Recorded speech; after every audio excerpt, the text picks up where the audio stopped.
We are coming to you from the city beautiful Chicago, Illinois, where tonight Comcast Sportsnet presents White Sox baseball. Yes, Paul Konerko, Adam Dunn, Gordon Beckham and the Sox as they get set to butt heads with Billy Butler and the tough Kansas City Royals. Hi, everybody, and welcome. With Steve Stone, I'm Ken Harrelson as we get set to bring you Game 2 of this 4-game set.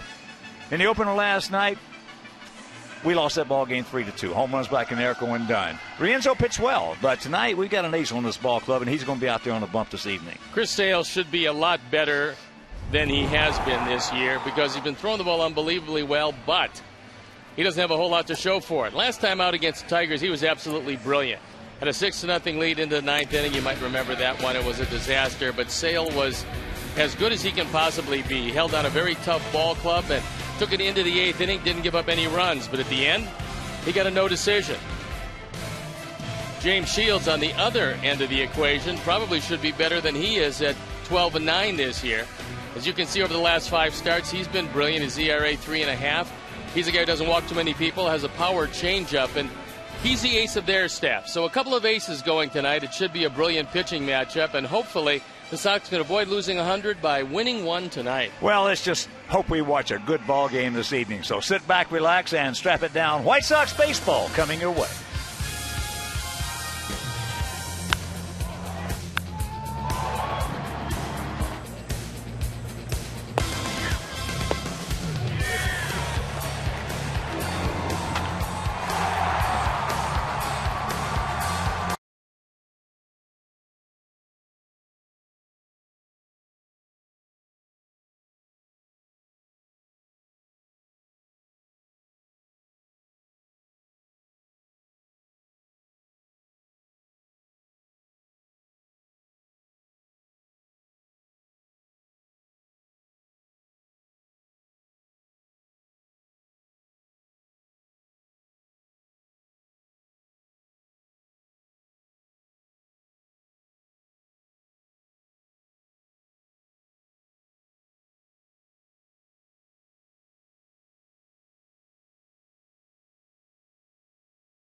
Baseball on Comcast Sportsnet is brought to you in part by your Chicago area and Northwest Indiana Lexus dealer, who invites you to test drive a Lexus today. Blue Cross and Blue Shield of Illinois, through it all. AT&T Uverse. Visit att.com/freeyourtv. Rethink possible. And by Ford. Check out America's freshest lineup at your local Ford store or at localfordstores.com. Welcome back to beautiful U.S. Cellular Field on a gorgeous night for baseball. It's 70 degrees. It's a little breezy at the ballpark, but otherwise, just a great night on a Hispanic Heritage Night here at U.S. Cellular Field. And so it's a battle of the aces tonight, with Chris Sale going against big game James Shields. This is not a particularly big game for either team, but certainly last time out was. He threw 8 scoreless innings against the Rangers. Kansas City was in the race at the time, and they wound up winning it in 10 innings. Chris Sale last time out against Detroit was absolutely brilliant. He went into the 8th inning, completely handcuffing a very tough Tiger team. You remember that game? Sox were ahead 6-0, only to see it all fall apart in the 9th and later lose it in the 12th. That kind of epitomizes Chris's year. Ned Yost, so says Dayton Moore, the general manager, will be back next year, even though his Royals fell short. They still had a winning season. Robin also says he will be back next year, echoed by Rick Hahn as he spoke before the game this evening. And so let's take a look at how Ned Yost is going to line up his Royals tonight. Alex Gordon leading it off with Emilio Bonifacio in the 2 spot. There Eric Hosmer, Billy Butler the DH, Salvador Perez, Justin Maxwell, Lorenzo Cain, Jamie Carroll, and Alcides Escobar rounded out. The defense, and now they'll line up behind Chris Sale. Viciato, Danks, and Garcia in the outfield, with Simeon, Ramirez, Beckham, and Konerko in the infield. Josh Begley gets a nod behind the plate. And our Lexus Pursuing Perfection starting pitcher is Chris Sale. Should be a whole lot better than that 11-13 record because of his .297 ERA, 221 strikeouts, and 209 innings. The control has been very good, and as you can see, left-handers might as well go up there without a bat. They're hitting just .133 against him. The umpires for the game this evening: Jerry Meals behind the plate, Paul Emmel is at first, Chris Conroy is at second, and the crew chief Gary Darling is at third. So the Sox, who lost yet another tough game yesterday, going out to try to defeat Kansas City and get Chris Sale within 1 of 500. For many reasons, it's been a disappointing year, but it hasn't been because of the way he's thrown the baseball, because I think he's got to be very happy with everything but the final record. So they're throwing the ball around the infield, which means we're ready to play baseball. That means I'm ready to turn it over to my play-by-play partner, Ken Harrelson. All right, Stoney, thank you. And once again, good evening, everyone, and welcome to Comcast Sportsnet for White Sox baseball. So happy you could join us for Game 2 of this Final Four of 2013.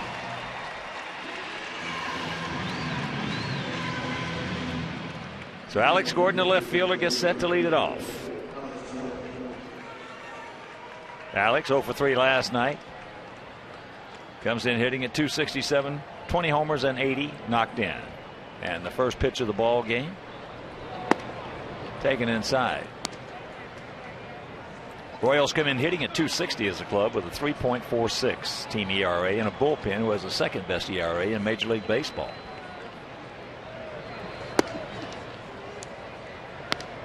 Two and 0 the count.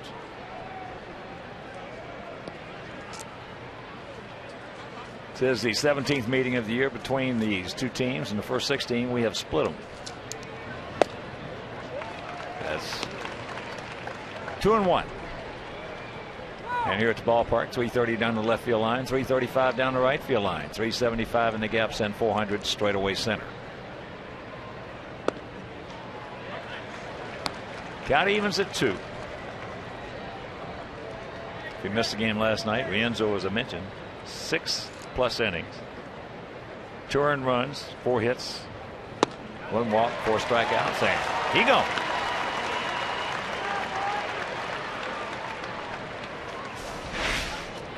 Menard's pitch tracks will show you a blazing fastball just off the outside corner.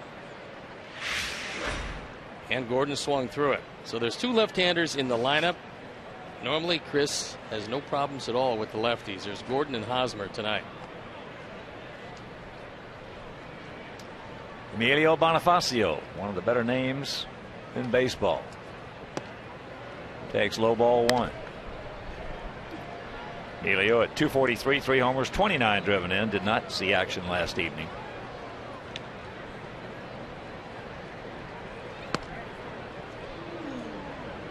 And the count 2-0. I guess it's well recognized among the baseball community, writers, media, everybody, on just what an unlucky season that Chris has had. And he told me before the game that lately, a lot of people have been coming to him about that. And I guess, and justifiably so, he's a little tired of talking about it. All you have control of is until you release the baseball. And the rest of it, well, there's not much you can do. Well, just like he said, he said, look, guys, he's a perfect gentleman. Yeah. So he's not going to abuse anybody. He said, look, guys, he said, the only thing I care about, I don't care about all these other things. The only thing I care about are W's and L's. I care about the left column. That's the only thing. He said, this is baseball. And that's a very perfect answer for the situation. George Castle, one of the writers, did a lot of research on that. I was talking to him yesterday. And there's ball 4. And he thinks that Chris, obviously he couldn't research every pitcher throughout the course, but he thinks that Chris has probably this year been the most unlucky pitcher. I forget how many innings that he had gone back and researched on in baseball. Not just this year, in baseball. If he's not the most unlucky, he's right up there. And another guy who's right up there with him is the number 2 in our rotation right now, and that's Quintana. Yeah. Look at all the no decisions in games when he threw brilliant. Yeah. Here's Hosmer. He was 0 for 4 last night. 5 for 22. Lifetime against Chris.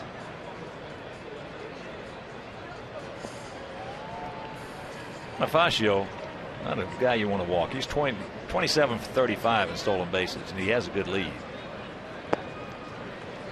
And there's a strike. I think that's a guy, and you can't normally pick off bad base stealers because they're not going to get much of a lead. You pick off the good base stealers, guys that are aggressive, guys that are looking to get that edge and maybe go on first move. Gets back in, and I was just getting ready to say, also when you get guys, especially like in late August, September, guys who are going for numbers. He has 27, he wants 30. If he had 38, he would want 40. So when you get guys like that, those guys are very susceptible to being picked off. Well, had Chris given him the good move, the good hard move to first base, he'd have had him there because he was leaning the other way. He was going, yeah.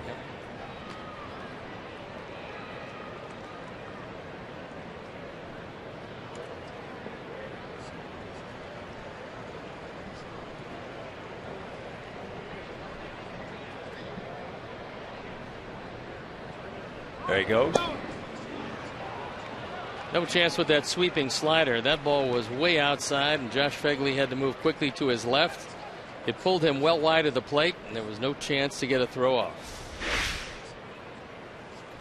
So Bonifacio going on first move. Just a bad pitch as far as throwing is concerned. And Alexei better hang out a little bit or give him a couple of dekes. Try to keep him closer. He'll steal third, even with the left-handed hitter up there. 2-2 the count.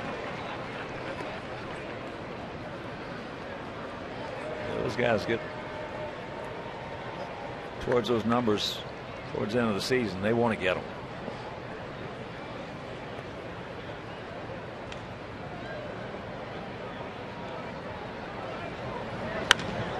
Breaking ball looped out into short right field. It's going to fall. Got it right off the end of the bat. I think Abisail, if he keeps coming, he's going to make that play. For some reason he pulled up. And sometimes outfielders will get fooled on a big swing if they either, one, break the bat, or two, get it off the end of the bat. But now runners at the corners on the base hit by Hosmer, who's battling to finish the season over 300. And here's Billy Butler.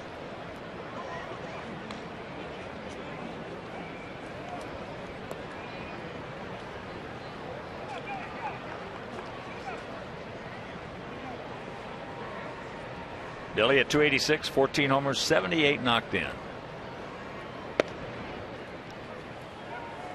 Billy 11 for 31 against Chris, and of the 11 hits, 8 of them stayed in the park. He's also grounded into 27 double plays. That's not leading the league, it's in the top 2. And nobody's going to get that one into the gap. And that's going to score a pair, and it's quickly 2-0.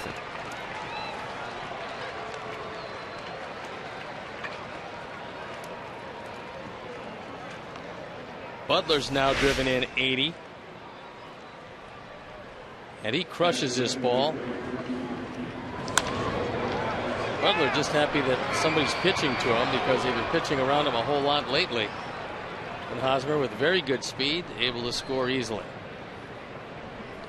Well, in essence, they've been pitching around him since April 1st. You can understand that. Sure. I was talking with some Kansas City people before the game, and I said, there's a base hit by Perez.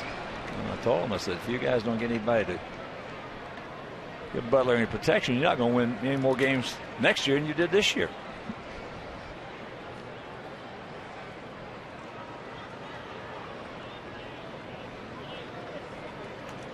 I think Dayton Moore probably realizes that he's got some very valuable commodities, and they're in that bullpen.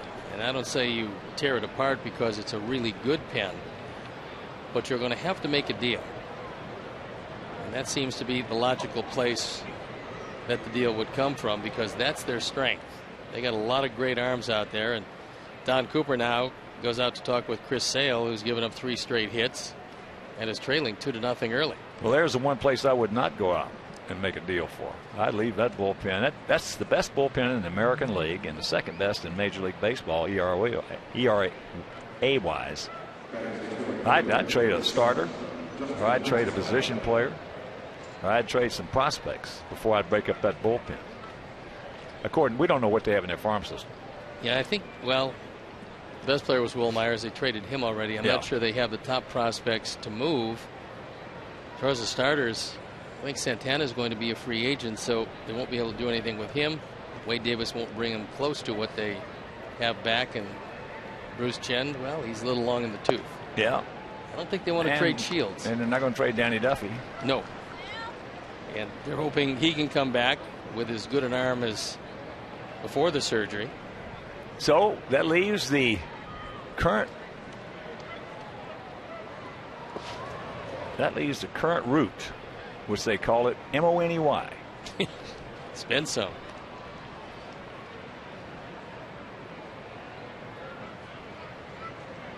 Just not that many big boppers out there. Well, especially if you consider that Robinson Cano asked for $305 million for 10 years. That may be a bit ambitious.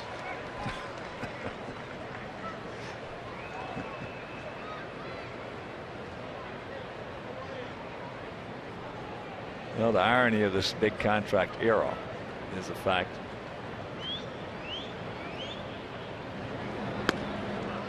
the cheapest player you have on your ball club is the guy who makes the most money, if in fact he earns it. Now, if you got a guy who is contributing every day, doesn't really matter what you pay him if you're a good team and he helps you get to the postseason. Big strike out there of Maxwell, 2 down. Menard's pitch tracks, and this is a fastball on the outside corner, and he throws it right by him. So in a situation where you didn't want any contact, Chris makes his best pitch of the night. That'll bring up Lorenzo Cain, who was 7 for 24 with a homer against Chris. Yeah, I had a buddy quite a few years ago, golfing buddy, friend of mine, who owned a car agency in Savannah, Georgia. And he had a salesman on there that was a good friend of mine who I used to shoot a lot of pool with. And this salesman was outstanding. So I see him in the pool room one afternoon, and I said, "How you doing, Billy?" And he goes, "I just got fired." I said, "What?" He said, "I just got fired." I said, "Why?" He said, "George told me I was making too much money." So I played golf with George maybe a week or 10 days after, and I asked him, I said, "Why did you fire Billy?" He said, "He was making more money than I was." I said, "Well, he's selling for you, isn't he?" A little short-sighted. Yeah, but he said this was his. He said, "I can't have anybody working for me making more than I am." And I said, "What?" Then take a bigger salary and keep the man on, There because you he's go. your best salesman. And he was the best salesman. Make sure you make more than him. Yeah. But don't fire him. Oh boy! Of course, that was not Current's. Guys today, I don't think would do that. George was a little goofy anyway.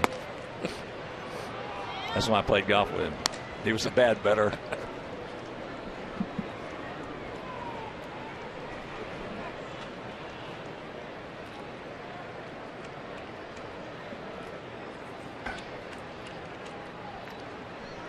One and two. And there's a base hit. It's going to score another run. And it's a 3-0. Quick 3-0 lead for Kansas City. Every time we've seen Lorenzo Cain, he does things like this. That ball is down out of the strike zone. It's a hard-breaking slider, and he's able to go down and drive in run number 46. Chris has given up 3 runs on 4 hits here in the first inning.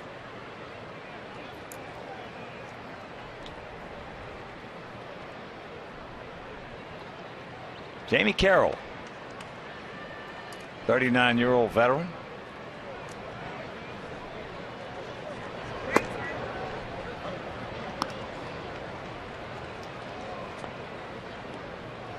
A lot of work for Chris here in the first inning. Ready to deliver pitch number 31.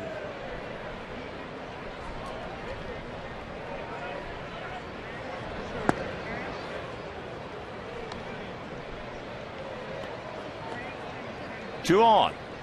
1 ball, 1 strike, 3 in. Here in the top of the first if you're just checking in.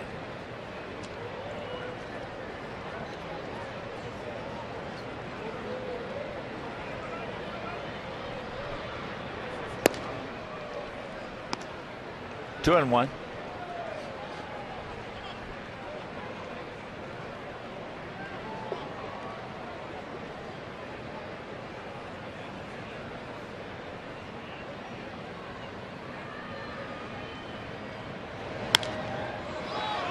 And that's foul back. Got a play, and that'll end the top of the first. But they do some damage with that crooked number. We'll go to the bottom of the first, trailing 3-0.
Greco and Garcia in the middle, followed by Viciedo, Simeon, and Fegley rounding it out.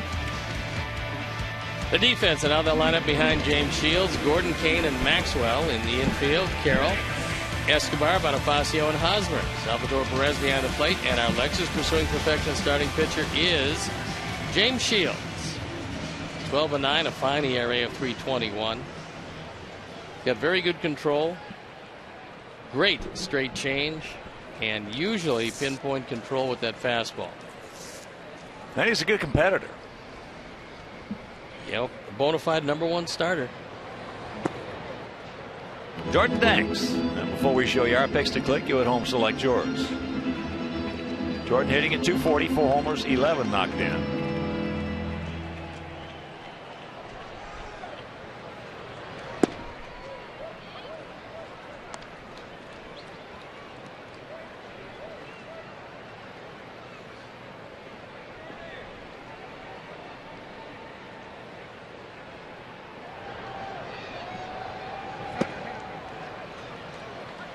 That's that power change that he'll throw, and he can pretty much tell you it's coming, and you still can't hit it because of the motion.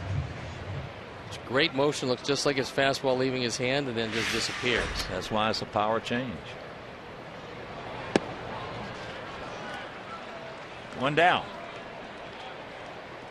And right now, let's check out our Farmers Insurance picks to click tonight. Jim Angio, our director of crew, with Alexei. Steve's going with Josh Fegley.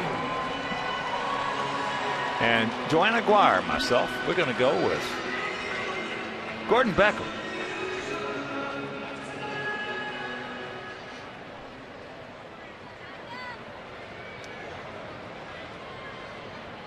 Who's at the plate right now and taking a strike.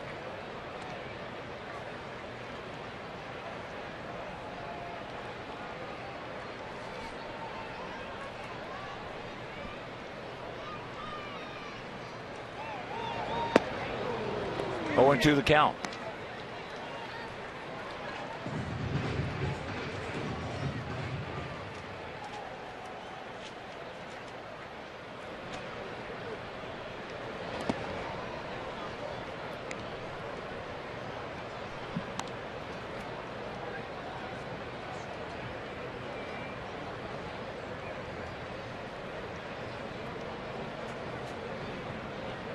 Outfield around to the right.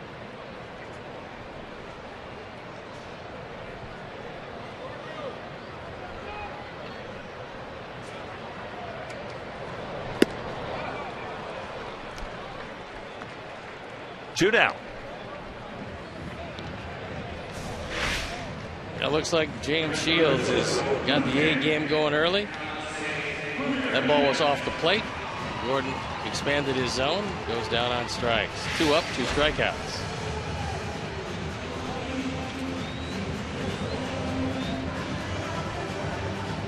Shields was brought to the big leagues by the Tampa Bay Rays. Came over in a big deal that sent Will Myers over to the Rays.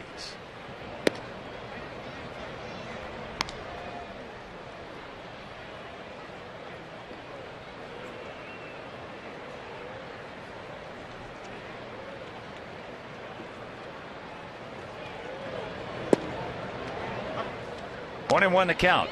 Alexei, 16 for 35 with a couple of homers. Now we see one of the crew took him.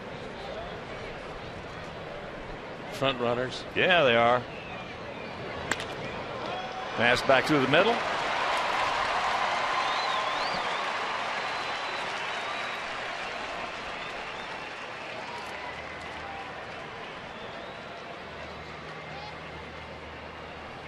And it'll bring up Adam.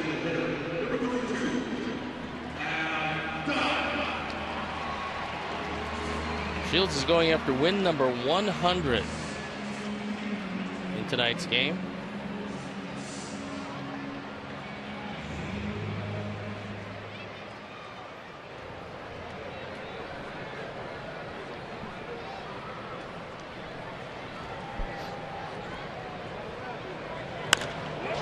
That ball hit high in the left field. Back on the track, Alex. He gave him a thrill, but it stayed in the park, and we trail it 3-0.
From CSNChicago.com, and Dan, the topic tonight is Paul Konerko. Yeah, we had a nice lengthy chat with Paul Konerko today, and I'd say it was candid, but about his future and very, the way he was candid was he still doesn't know.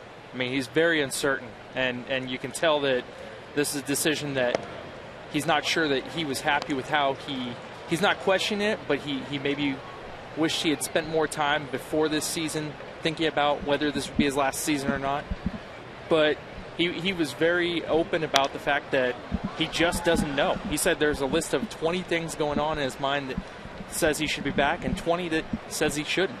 And, I mean, talking 25 minutes about not making a decision just gives you an idea of how long, how much this has weighed on him. And it has weighed on him quite a bit. So he's definitively decided that he hasn't decided yet.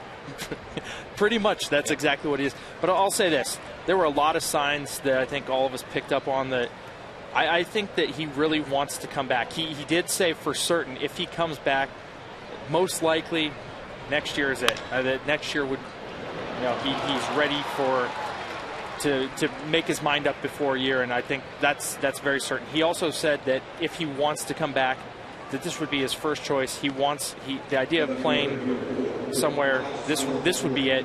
But he also doesn't know if the job's there for him. And that's one of the things I think that's factored in, is that he doesn't want to take it for granted and assume that if he says, I'm coming back, that it's just assumed he'd be here.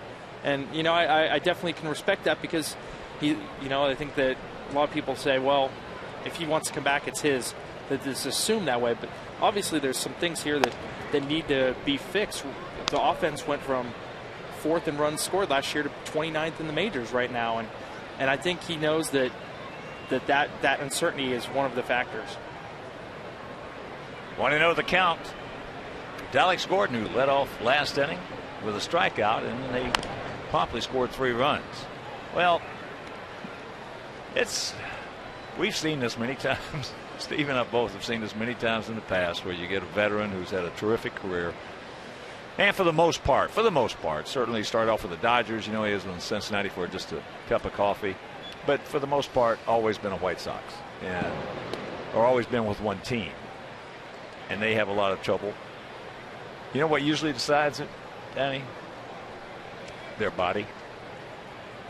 That was definitely that was the second question we asked, was, can he physically handle this for another year? And, as he pointed out, it's not February when spring training kicks off that we're talking about. It's November 10th. That's when he starts getting ready for the next season. And he knows it's a commitment. But he also mentioned that if that's the case, he's gotten here, and if the drive is there, can you go another 180 to 200 days? And that's the part where I think we think that it's a little more that he's leaning towards coming back because, he broke it down and said, well, I think I can push it, but at the same time, do I want to commit? He doesn't know. There's family. That's a factor. He talked about this being a tough year for him. Obviously, the 12 homers and 54 RBIs are career lows for him. And talking about expectations probably needing to be reduced a little. Him having to take a break on himself. He knows other people might expect it, but he also talked about being productive in other ways. And it sounded open to a part-time role here only. So, I mean, you can see how big of a process this has been. He listed so many things today, and it's definitely, he's going to take a couple weeks, and then he's going to come back and sit down with Rick Hahn, and they'll figure out what's what at that point. But, I think that he was smart in saying that he should take this time because clearly there are a lot of things on his mind. Well, just the fact he spoke 25 minutes is unusual in itself, because he normally does not. He'll accommodate everybody, but as short a period of time as possible. But, well, thanks again, Dan Hayes. And, hey, buddy, are you going to be with us tomorrow night? That's a good question. Well, if you aren't, you've done a heck of a job this year. We've enjoyed you very much. Well, I appreciate getting the chance to come in here with you guys. It's been a lot of fun, despite what we've seen at times here on the field. And you've come a long way from when you started. He has that. He Yes, might be sir. our Rookie of the Year this year. I think he's Dan done a good Hayes from job. CSNChicago.com.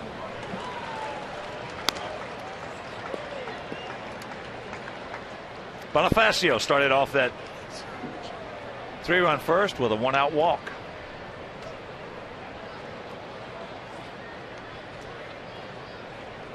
Meantime, Escobar is 22 for 22 in stolen bases as he stole second.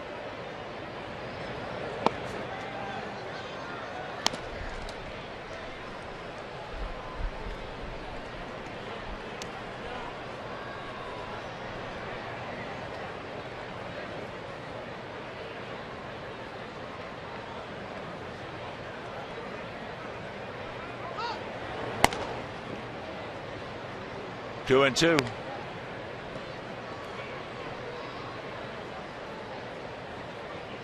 Well, we mentioned the numbers game and players' minds, and what Escobar is looking for right now is 25.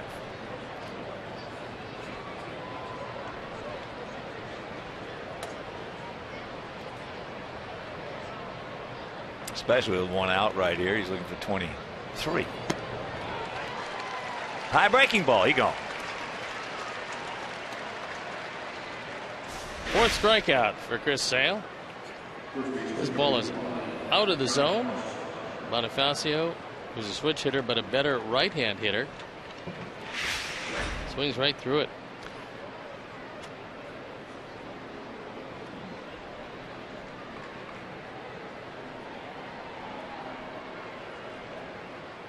Hosmer had a little single, a little duck snort into right field right off the end of the bat.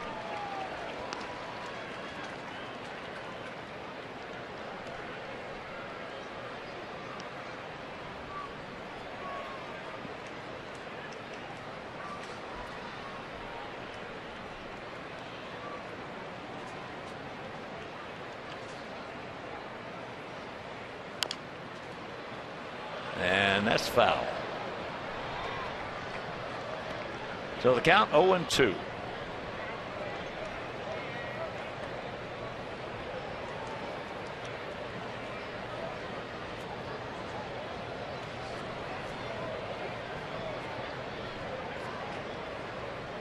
With 4 strikeouts, 5 hits, and 3 runs. It's a whole lot of pitches as Chris ready to deliver pitch number 50.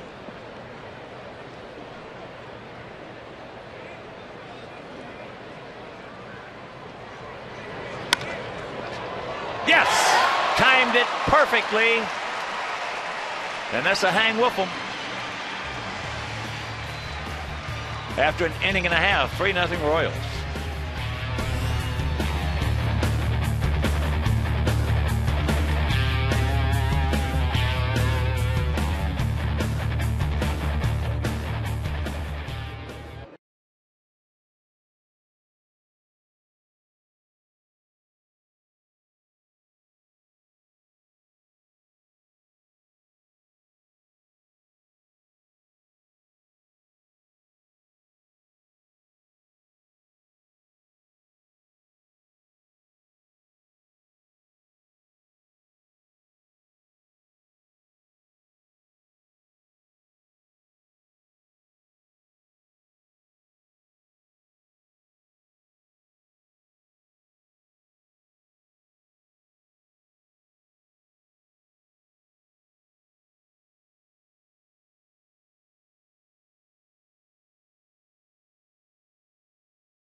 Major League player, here's your chance. So you can join former White Sox greats at Chicago White Sox Fantasy Camp, January 13th through the 20th.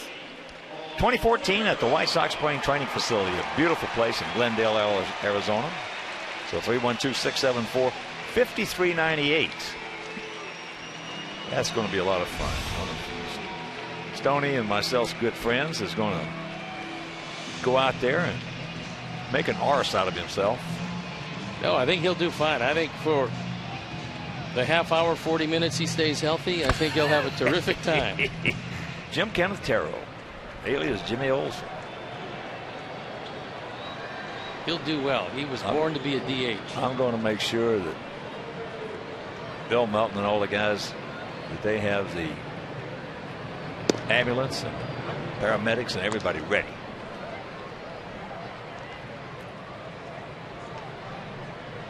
Here's Paulie.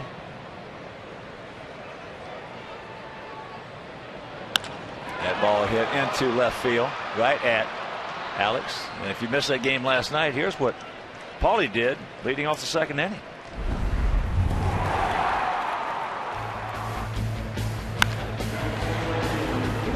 Once again, Jeremy Guthrie.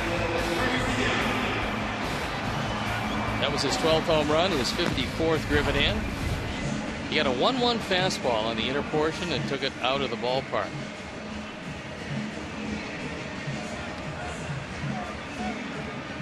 Nevis Eel at 292, 7 homers, 31 knocked in. He was 1 for 4 last evening.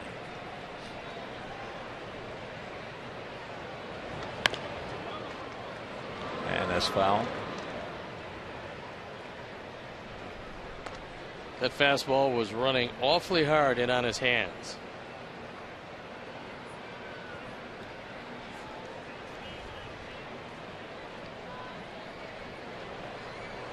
Shields was a 16th round draft pick back in 2000.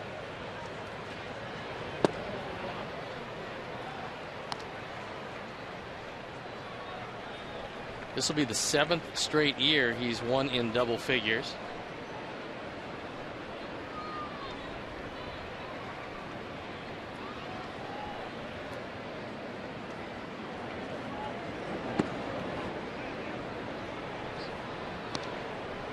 Probably his best overall year was back in 2011. He was 16-12. That's the most he's ever won. But his ERA, 2.82, by far the best ERA of his career. How many complete games did he have that year? Let's see. He had 4 shutouts. That led the league. He had 11 complete games. That led the league. Yeah. 249 and a third innings. Yeah, there was a lot of ink about him completing those games. That's the only time in his career that he had completed over 3 games.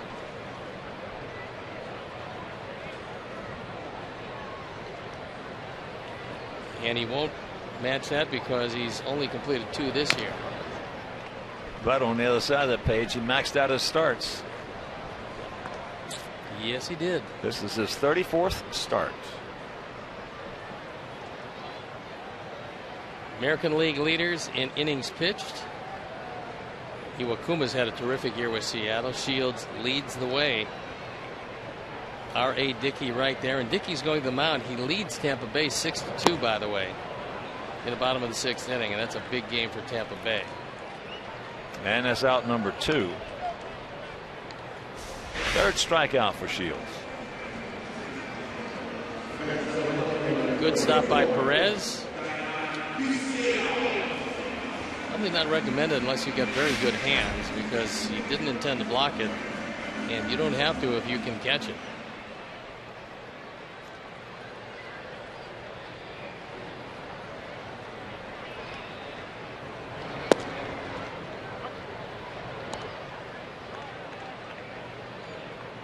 Shields gets that plate, he's going to stay out there all night long.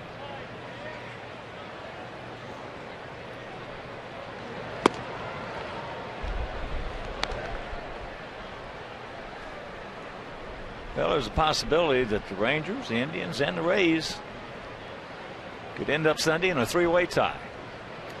Well, the Indians taking care of business tonight. They lead 5-0. That game's in the top of the second inning, so they're dominating Minnesota. Texas leading the Angels. And the Rays losing.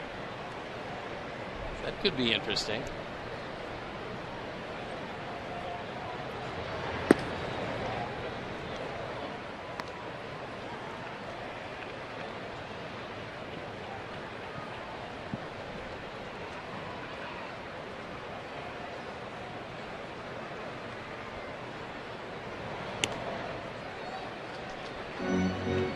Full count. Tankers had good success against them, 7 for 16.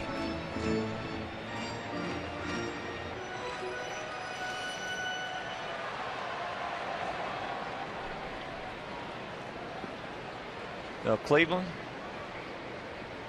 boy, they got that will to win going for them.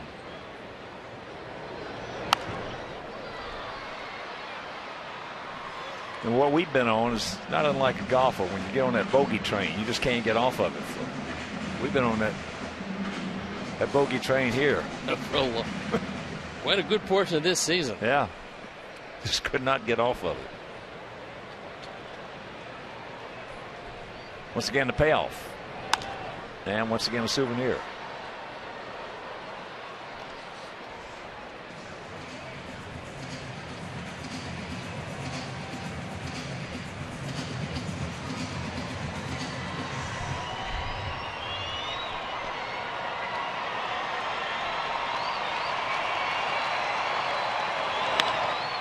And another souvenir. Good piece of staying alive. That ball was way off the plate outside. Caseta was able to get enough of it.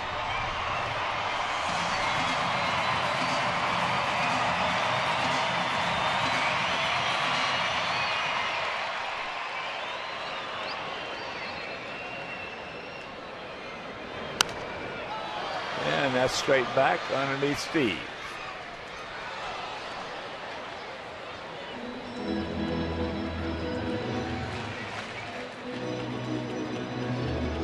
He's tried most everything away this entire at bat.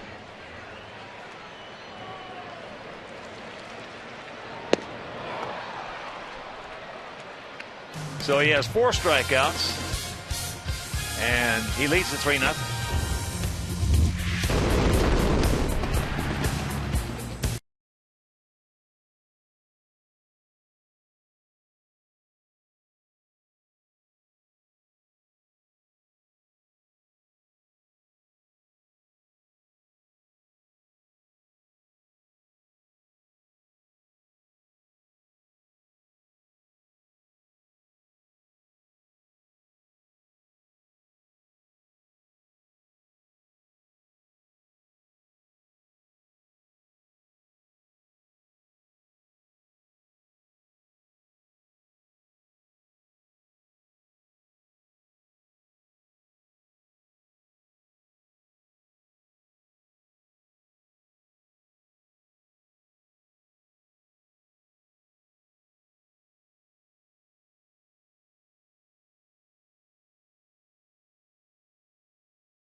First inning, what new? That ball's just killed.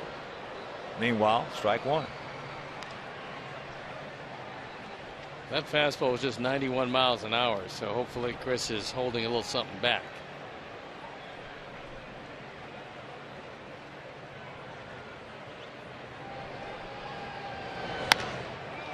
And that ball into left field hit hard. So Butler 2 for 2. And you can bring your family to the ballpark on our last Family Sunday. Family Sunday at 1:10, presented by the University of Chicago Medicine Comer Children's Hospital. Tickets start as low as $5. Parking is just $10. Former players from the '83 team will be in attendance, and activities for kids include a pregame player autographs and a postgame run around the bases, weather permitting.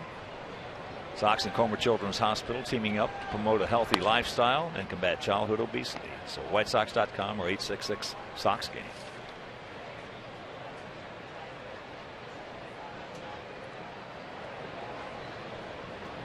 Salvador Perez singled.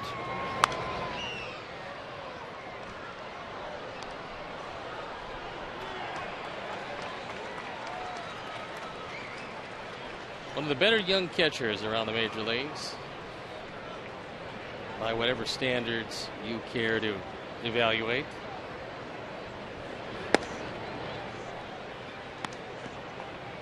Pretty good pitch, did not get it.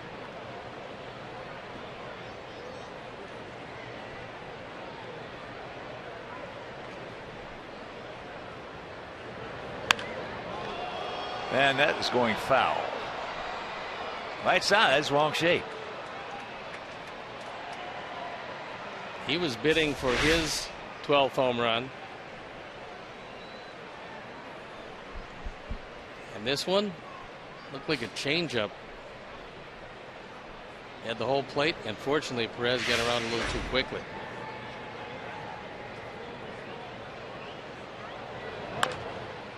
And that breaking ball foul.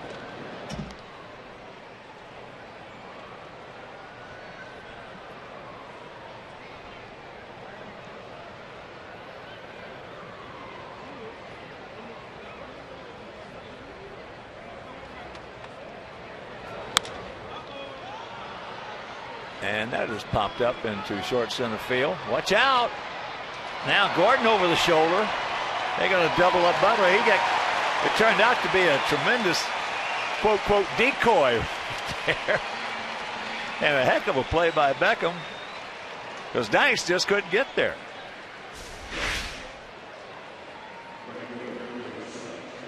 Now Jordan didn't read that. He broke back initially, and then Gordon, realizing that he couldn't get to it, turns around and just fires to first base. Yeah, well, what Billy was hung out to dry yeah. there, because he got caught. He didn't think Gordon was going to be able to make that play either. So here's Maxwell. Struck out his first trip. Both pitchers with 4 punch outs.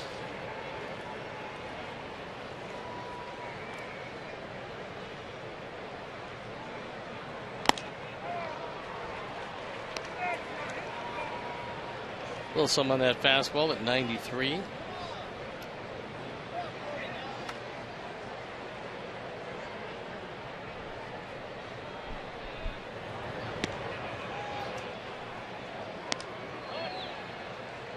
Yes, he did.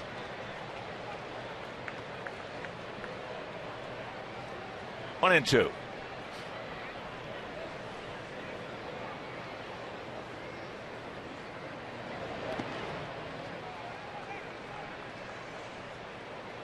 Chris now with 225 strikeouts.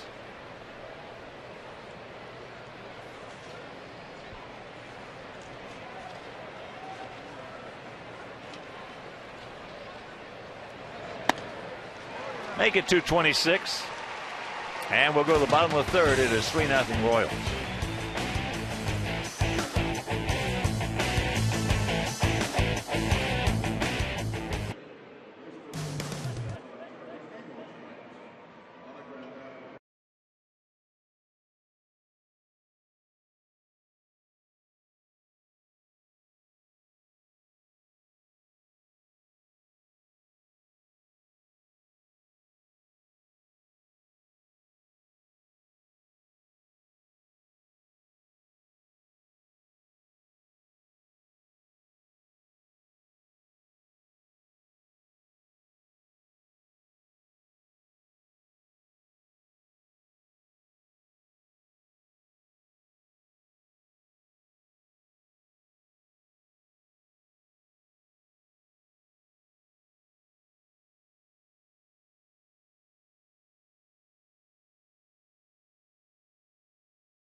Action on the south side. Coverage begins at 5:30 with Subaru pregame live.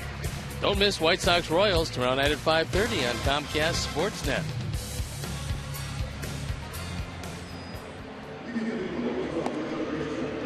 Bottom of the third inning, 3-6-0 for them. If you're just tuning in, they scored 3 in the first. 0-1-0 for us. Alexei had a single. Ground ball up the middle. So it'll be Simeon, Fegley, then back to the top of the order with Jordan Danks.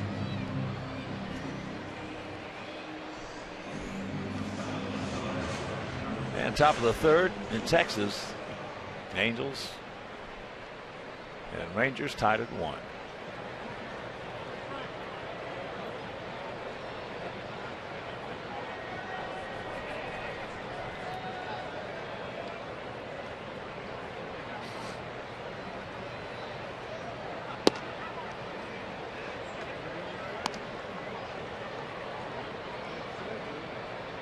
Cleveland now leading Twinkies 7-0.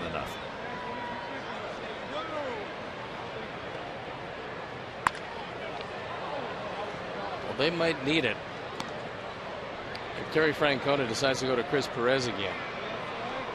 Because he had a tough time against us, and last night with the score 6-1 in the 9th inning, he went to Chris Perez again. Perez gave up 4 runs and had to be rescued by Joe Smith, who finally came on and got the last out, and they won the game 6-5 in what would have been disastrous for the Indians. 1-2 the count.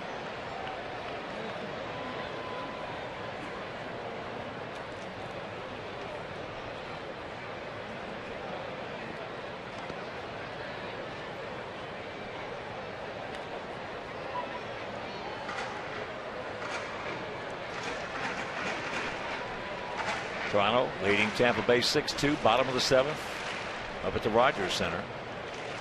Carmine's leading Baltimore 8-2 in Baltimore.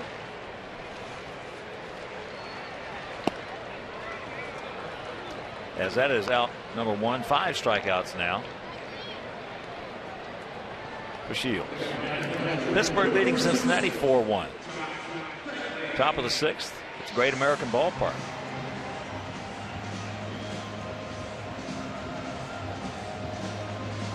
Bottom of the 2nd in St. Louis, Cardinals 3, Cubs nothing. Cardinals can clinch the division with a win. And Pittsburgh or Cincinnati, whoever wins that series or takes 2 of 3, they're going to host that wild card game between those 2 teams.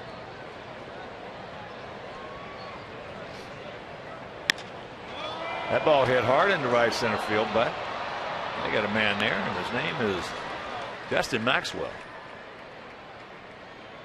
Yeah. Just a reminder, as you enjoy a cold one, to look forward to Miller Time later in the game, brought to you by Miller Lite.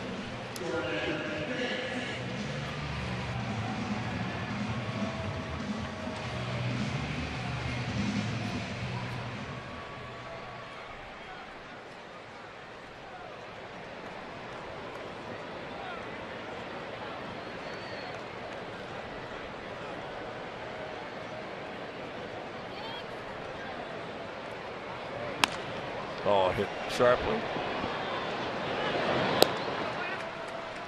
Meanwhile, 1, 2, 3 innings, retired 7 in a row.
Locos Tacos from Taco Bell. Live Mas. It'll be the lower third of the Kansas City order here in the top of the fourth. They lead at 3-0. It'll be Kane, Carroll, and Escobar. Lorenzo, an RBI single. Takes that one outside at 90.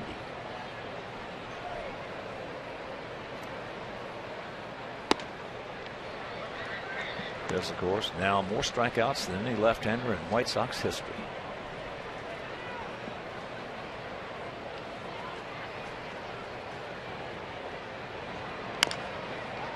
One hopper. Right over the top. Pretty hard to believe. Not that Chris doesn't have great stuff, because he does. It's just that this has been a pitching-rich organization for a long time, and yet Sale, the best of the bunch as far as strikeouts are concerned from the left side. Yeah. Well,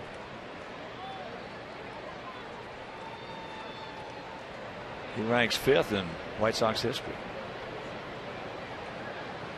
First as a left-hander.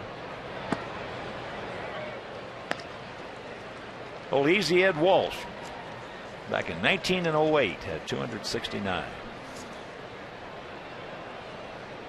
Ed had good stuff. It was a dead ball era. However. Well, that spitter he had. It was a good one. Yeah, it was.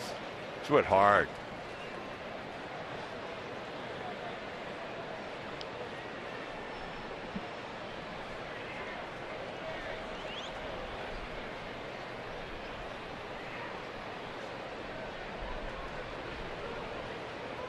The 0-2 pitch.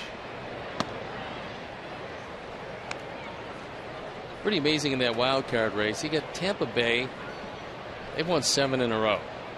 And yet they can't shake the Indians, because the Indians have won 7 in a row. And the Indians won a game in back of the Rays. Yeah, that ball Tommy hawked. Get down. Will off the top of the fence. Here's a throw. So the double by Jamie Carroll. He was bidding for his first home run of the year. Almost got it. And this one hit high off the wall, and Viciedo made it a whole lot closer than Jamie Carroll thought it was going to be. Probably thought he got all of this one. He got most of it. Nice. Karam to Viciedo. Carroll in at second base. There's Alcides Escobar, a single and a stolen base. 1,000th career hit.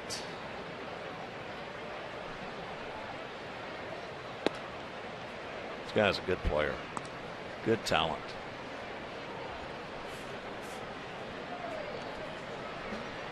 Been a very disappointing year for Escobar, because last year it looked like he was just about ready to break out for a number of years to come. Yeah, it did. Now that's caught by Alexei on a rocket. Well, Escobar last year hit 293. 52 driven in. A couple of line drives, fortunately, not quite high enough to get out of the infield. Hosmer ended the second on a line drive. And Escobar hits a line drive rocket that Alexei is able to corral.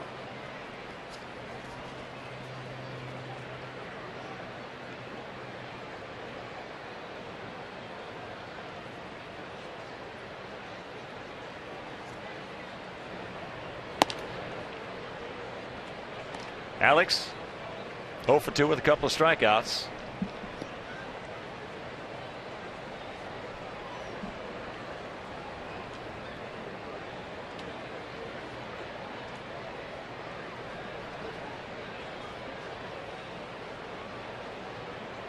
Well, the Royals are in that dilemma that you and I have talked so much about this season, playing them this for the 17th time, that if Butler doesn't hit, this ball club's in trouble. And yet, on the other side of that page, teams are going to pitch to him. They're going to pitch around him. They're not going to give him anything good to hit as Carroll gets back in. So it's It's the rock of the hard place. Well, that's why, unless they're hiding somebody in their system who can come up and help them immediately, Dayton Moore is going to have to do one of two things. Either ask David Glass to spend a little more money, and he spent some during this last offseason. Yeah, spend a little bit more, get a quality hitter, and there's not a whole lot of those who are out there and available, or trade somebody he might not necessarily want to trade. Those are the only two options he has. And they are close. Kansas City coming in 9 games over 500, and they have a better team than that. They are real close. They've put together a pretty decent year, and the only thing you can ask is to take it down to the last 6-8 days, maybe. Stay alive for the wild card, which is what they did. They got eliminated the night before they came here. So they were eliminated officially with 5 games to go. That's a pretty good run. I'll tell you what really grabs me, though, is that here it is, September 29th.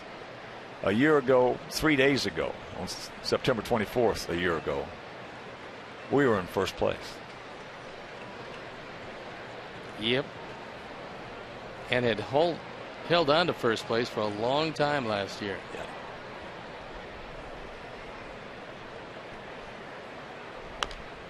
Chops that foul.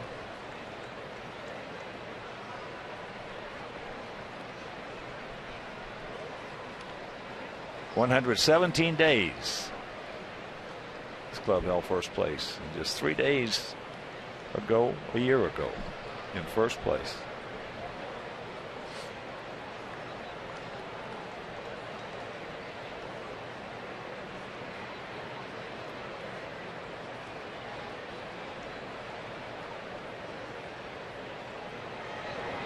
Watch out, and that hit him. When you strike out a guy twice, you certainly don't want to do that. That's the 14th guy that Chris has hit. Most of them have been right-handed hitters with that breaking ball. And Josh wants it low and away. And that hurts. You get hit above the belt, just under the rib cage. That will definitely leave a mark. So here's Bonifacio. Started off that 3-run first with a 1-out walk and scored. Then he struck out in the second.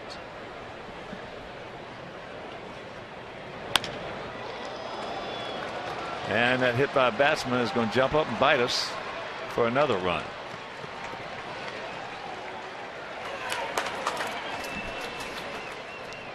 I should say possibly another run. RBI number 30 for Bonifacio as he takes it right back up the middle, just missing the leg of Chris Sale, and no chance to get Jamie Carroll.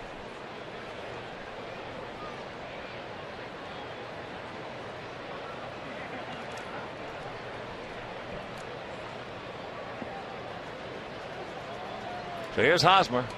As Bonifacio picks up his 30th RBI. Hosmer is singled and scored and lined out very hard to Beckham, who made a beautiful timing leap.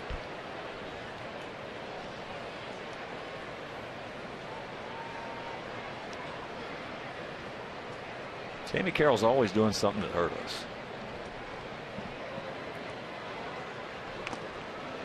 One of the reasons why Dayton Moore got him over there, and I talked to Jamie about this, was he felt with his experience that he could help a relatively young baseball team.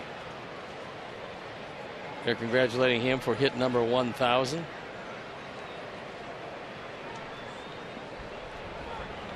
If you're not an everyday player for a good portion of your career, it takes a while to get to 1,000. That ball line this time. Hang Wilfel, Merrick. But they pick a point, they lead it 4-0.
Sportsnet.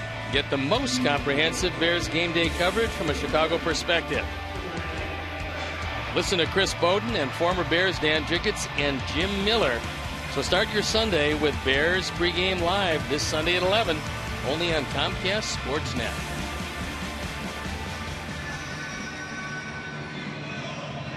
We got a tough customer out there on that mound, and we better start thinking about getting some going. Beckham struck out his first trip.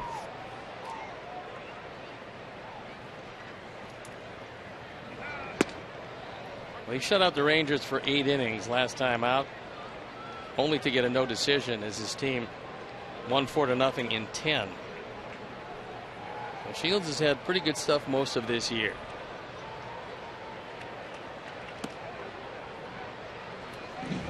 Oh, Gordon, take one for the club.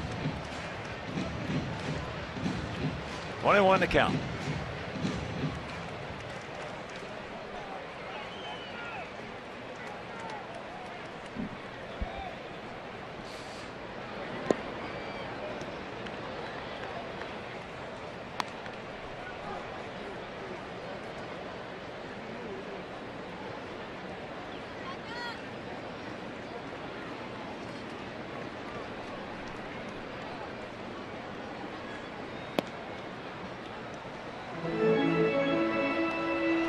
Three balls and a strike. Don't help him out.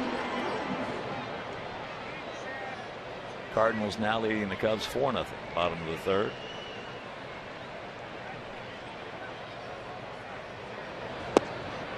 And there is the leadoff walk. First walk issue. No, that was strike. He called it. It was borderline. Oh.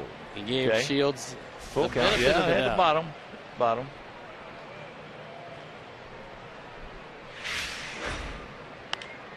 And that's out of play.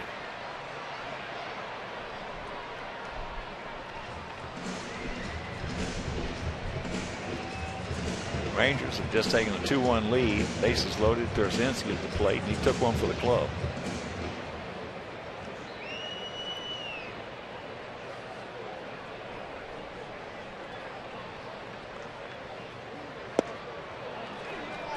Boy, I tell you, that changeup of his is just.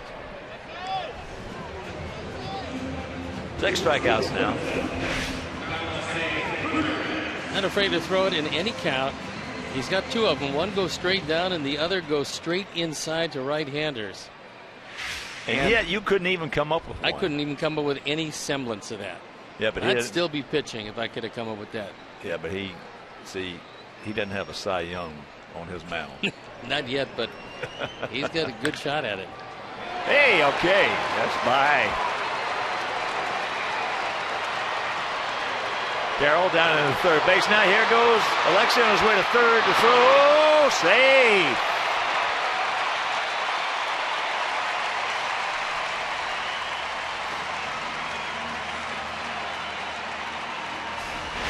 Gordon, who's a very good outfielder, in fact, a Gold Glove outfielder, has some problems with this one.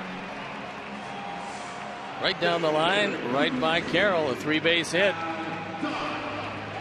This ball rattles around in the corner, and Alexei watching it all the way. Slows down a little bit and then realizes that Gordon is having problems. And he's in at third with a chance to break through here in the bottom of the 4th. Here's Adam. Could not check it up on that changeup. Adam went out deep, taking Alex Gordon back on the track.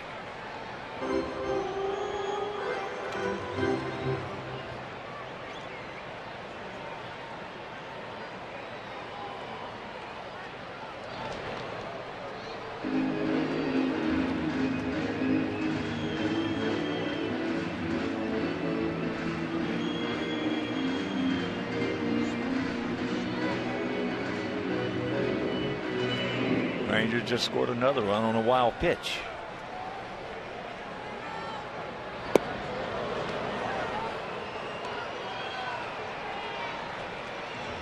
All Adam has to do is make a little contact. They are giving him RBI number 85. He can hit the ball to anybody but Shields. The 0-2. Up nicely. Kevin Front in the vicinity by Perez.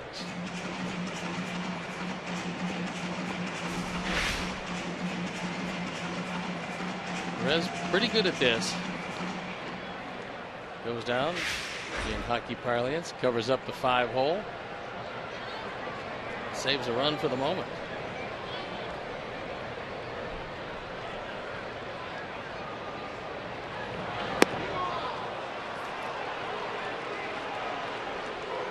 Another changeup. 7 strikeouts.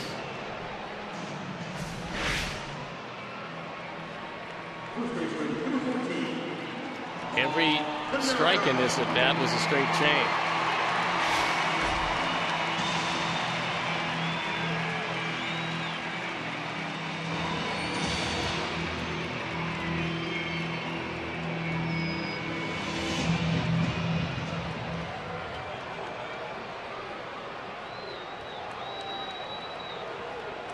Pauly hit the ball hard right to Alex Gordon in left field.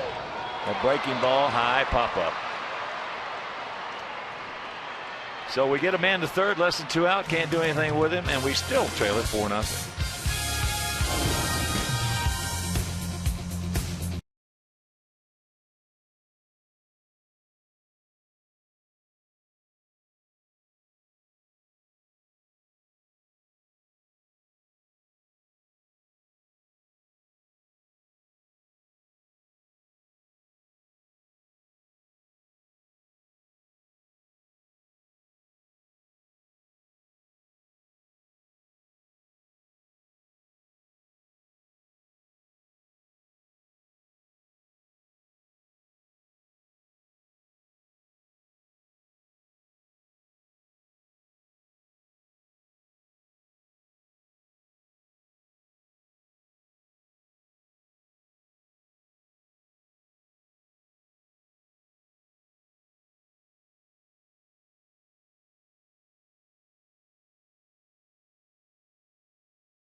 They lead at 4-0, and it'll be Butler, who is 2 for 2, a 2-run double and a run scored in the first, and a hard single leading off the third. And he's 3 for 3.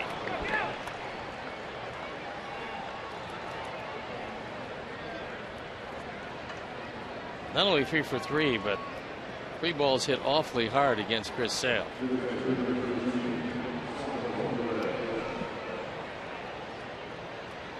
Tell you, against good pitching, if they can't go around him, yeah, you've got some problems. He's in my top 5 in this league. As far as hitting the ball hard, he's going to hit the ball hard.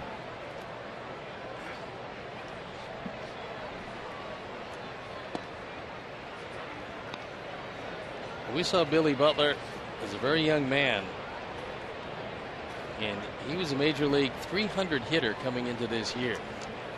Yeah, he's still a young guy, 27. Started in 2007.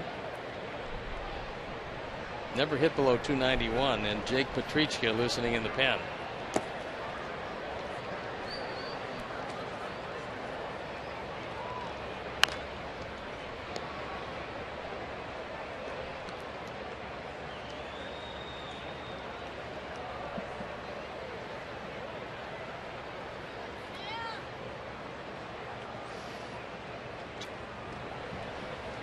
Being 3 for 3 right now as he stands at first base. He's up to 290.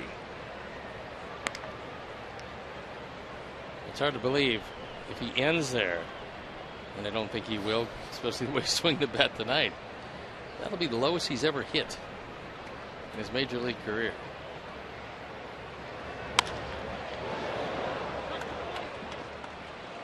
Well, again,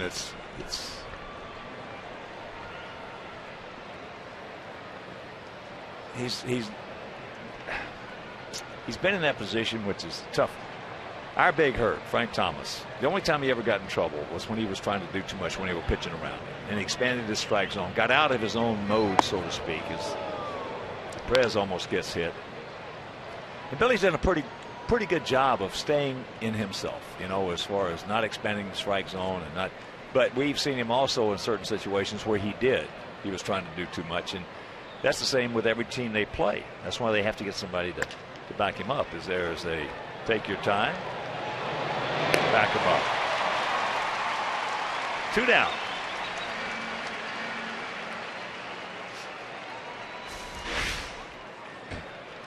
Now, the one thing Perez can't do being a catcher is can't run very well. So, relatively easy double play.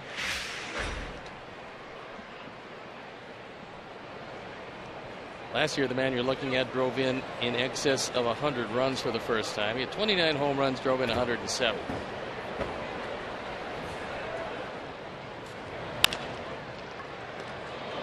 Marcus, right over the top. So Maxwell's retired. He's now 0 for 3, but we're halfway home. We trail it 4-0.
Stats, tweets with Sox in-game live only at csnchicago.com. Brought to you by Comcast Business Plans.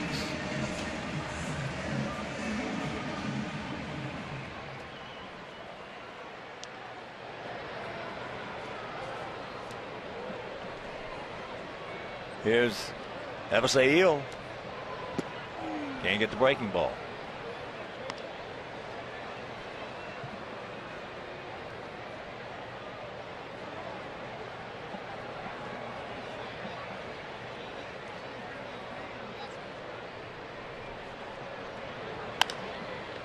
Very quickly, 2 strikes. Shields another guy it's almost impossible to guess with. He's got a cutter, just threw it on that pitch. He has an overhand curveball, which he doesn't throw often. He's got a great straight change and a pinpoint fastball. So put them all together, and the only thing that surprises you, he's only 12-9 this year.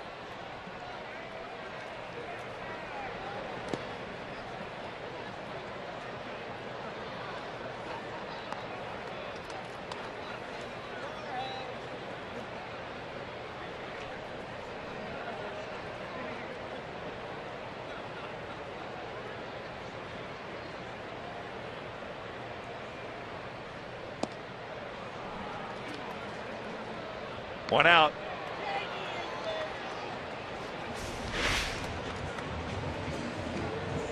Yet another change.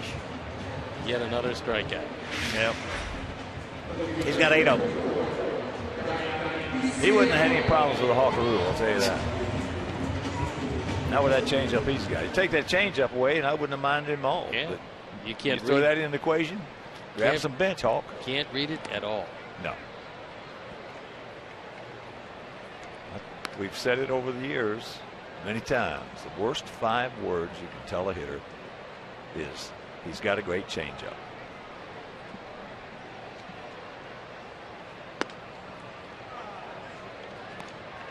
They don't care how hard you throw.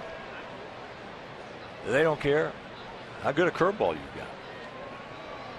But you tell them he's got a great changeup, now all of a sudden their wheels start turning. That's out of play right side. He's got 94. He throws a cutter at 86 the first pitch. He's got 94 in the outside corner. We count 1 and 2. You have to protect against a changeup, although I don't know how you do that. You can't. So, you can't. And there's a nice pick, but it's going to be a base hit. So Tank, as we mentioned, has had good success against Shields. He is now 8 for 18. this looked like another cutter. And Tank went out of the strike zone to get that one back up the middle. 3rd hit.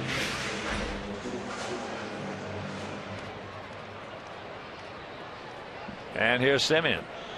He also was a strikeout victim.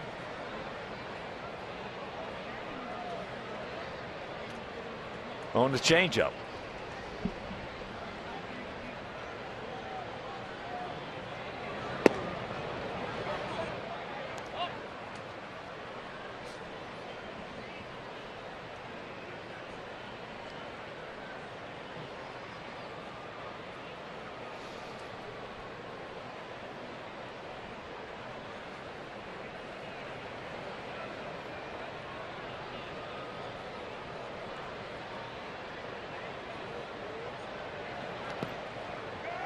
Another good block by Perez. The more you see this guy, the more he impresses you. He's big. He moves well.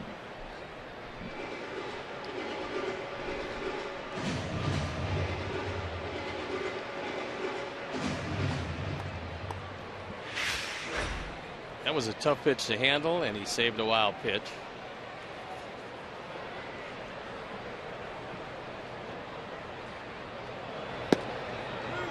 Breaking ball strike.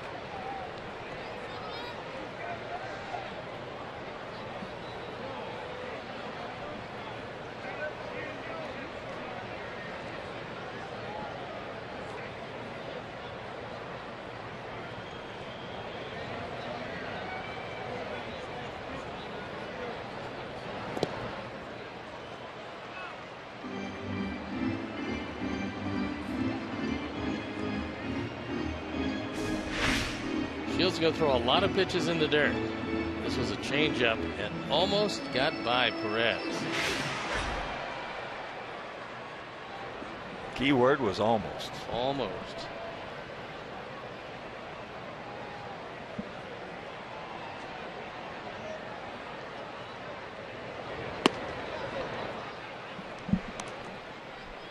Upstairs. Probably not where he wanted to throw this. No. It was a cutter, but very successful.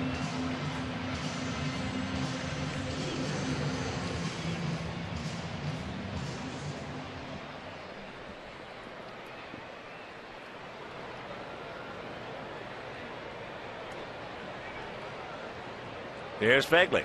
Josh hit the ball hard in the right center field, but Maxwell was there to make the catch.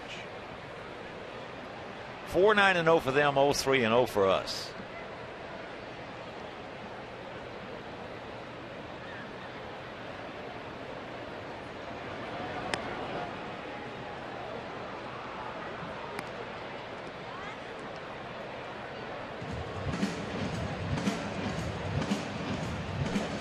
gap out there in left center.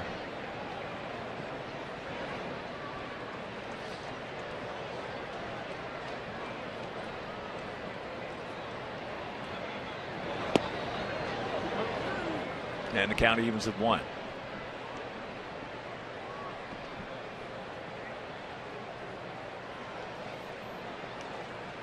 Tomorrow night, Yordani Ventura for them. Eric Johnson, you'll have a chance to see him. Eric Johnson, a good-looking 23-year-old right-hander. And that's popped up.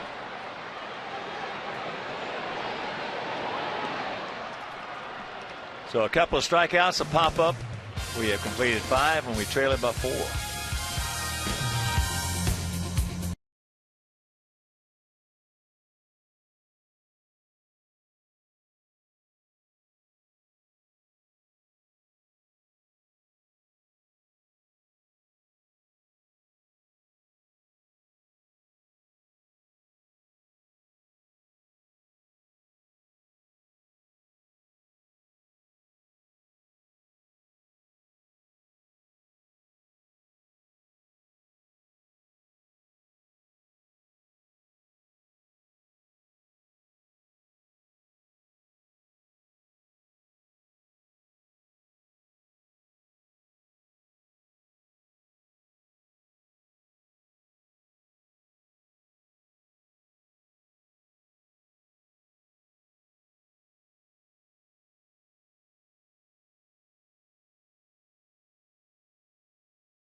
Receipts. We'll deposit $20 into your bank, your checking, or your savings.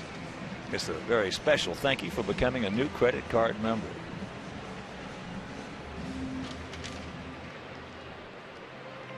Sixth inning. Kane, Carroll, and Escobar, lower third of their order.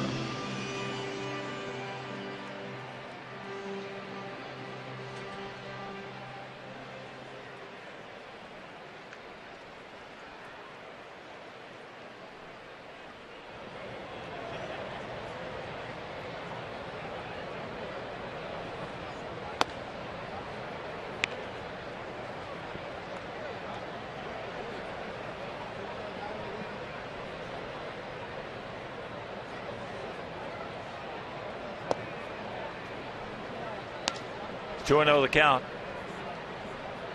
Kane, an RBI single and a ground out to third.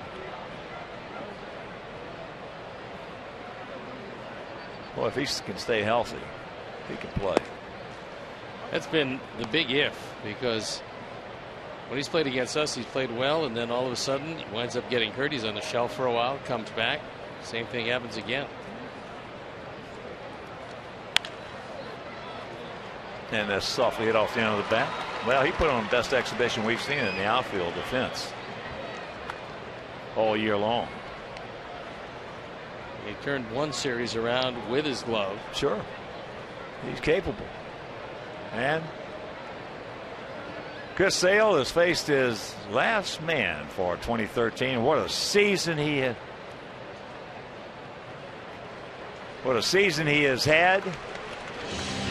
And it's been, if he hadn't had any bad luck, he wouldn't have had any luck at all. And the fans going to give him a nice round of applause.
Wicket 1-1. The ERA 2.70 on for the 15th time. And he comes in with the bases clear. 1 out here in the 6th. Trailing 4-0.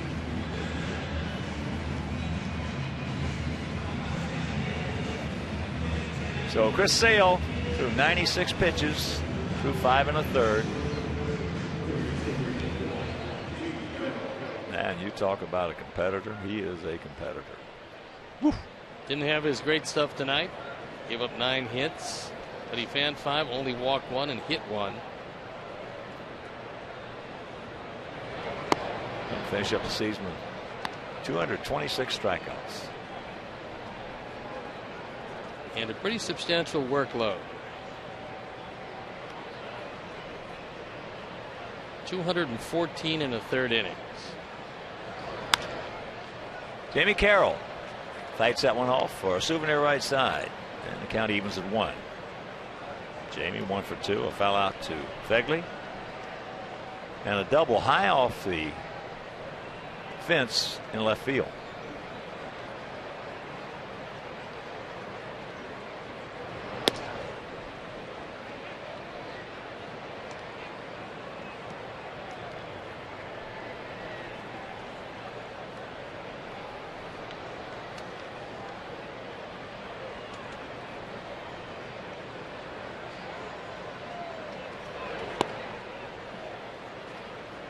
No walks, Jake.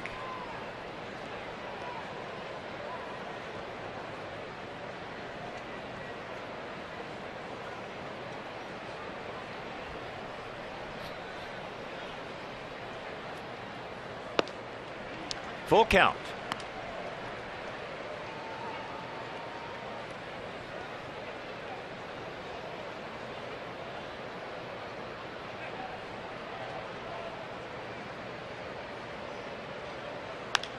And that's out of play.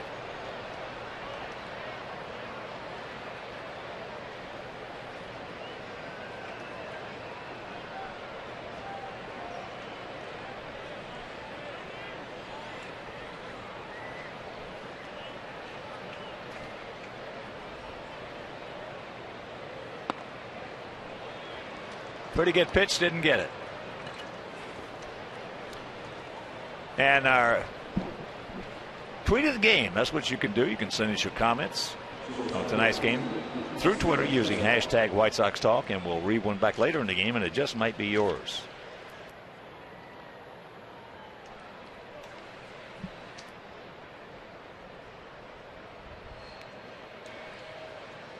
Here's Escobar. He's 1 for 2 with a stolen base, his 22nd. And that's 22 stolen bases and 22 tries.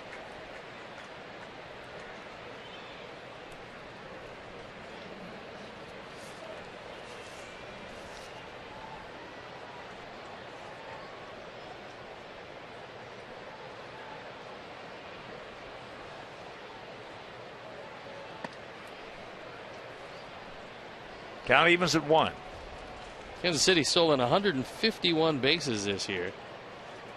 They've only been caught 31 times, so they not only steal a lot, but they're very proficient at it.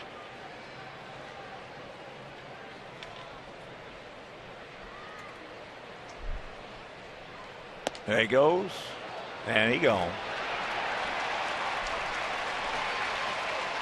2 down.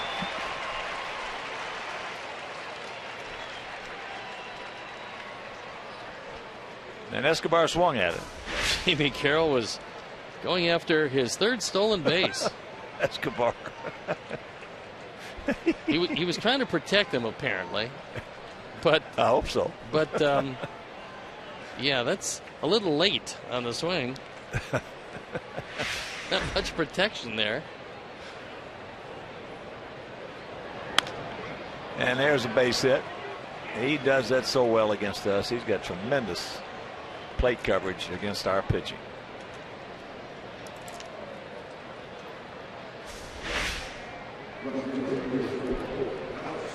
This ball is on the outside corner at 95. He just flicks it into right field.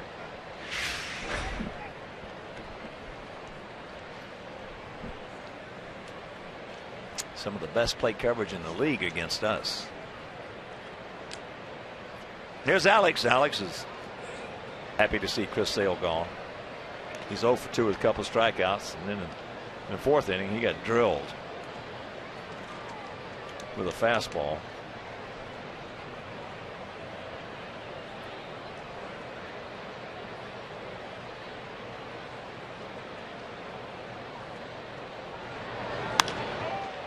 Out of play, Souvenir.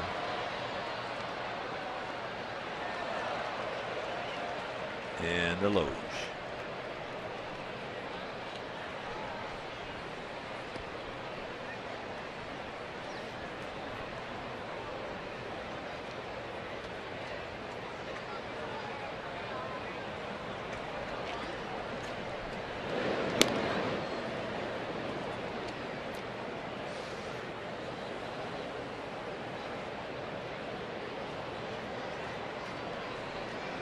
Pretty impressive percentage.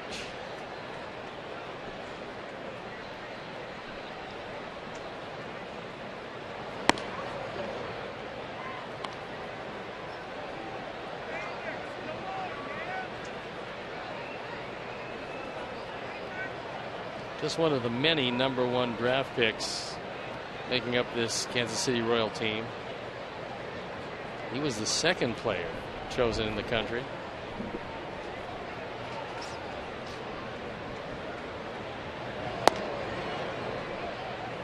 Another pretty good pitch didn't get.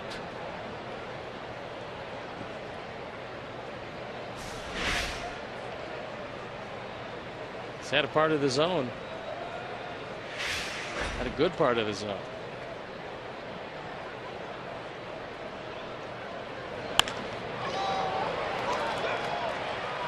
And that splits them right off the State Farm sign. So Escobar is going to score, and it's a 5-0 game on the 27th double for Gordon. RBI number 81 as he hits a rocket in the left center field.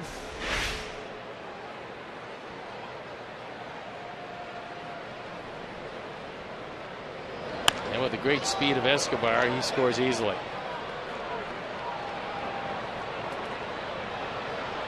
Five 11-0 for the Royals. No runs, 3 hits, no errors for our guys.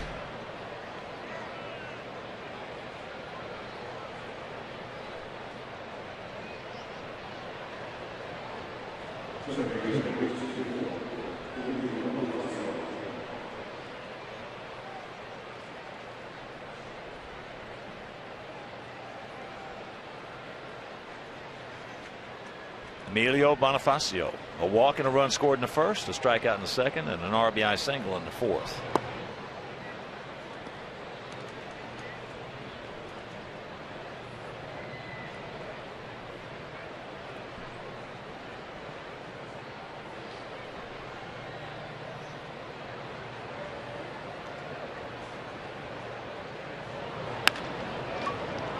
And there's another base hit. And the wave Alex around, and here's a throw way off the mark. And it's 6-0. Second run batted in. Bonifacio now 2 for 3, 31st of the year. And the hit parade continues.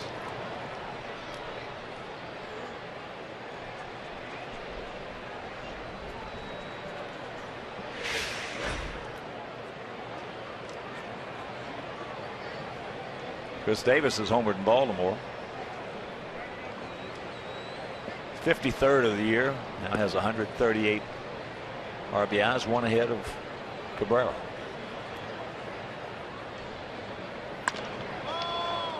Playing imperfectly. If they pick up a pair, we'll go to the bottom of the 6th, trailing by 6.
strikeout night for Big Game James, and mostly on the straight change.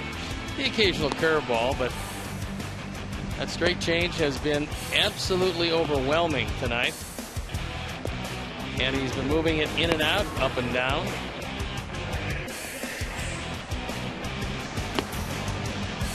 So Shields with 9 strikeouts. His season high is 10. Depending on how long he's allowed to pitch tonight, he should have that easily. Top of the order for us here in the bottom of the 6th. Danks, Beckham, Ramirez. Jordan 0 for 2. By the way, those 53 home runs by Chris Davis.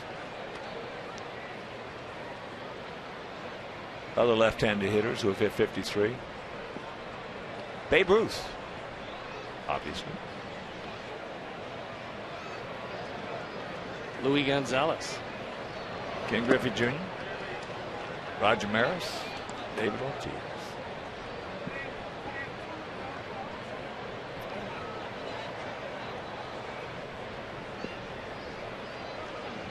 One and one to count.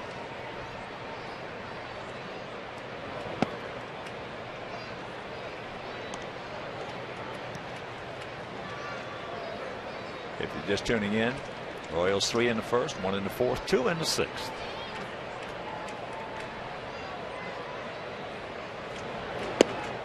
Changeup.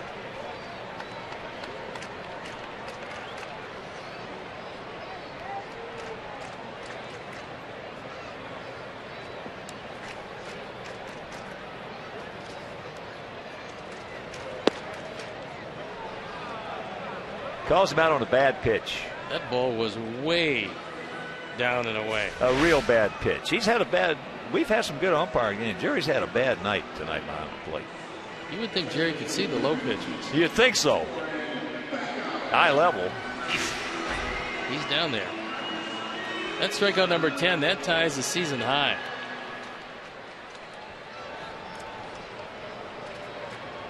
Here's Beckham. He's 0 for 2.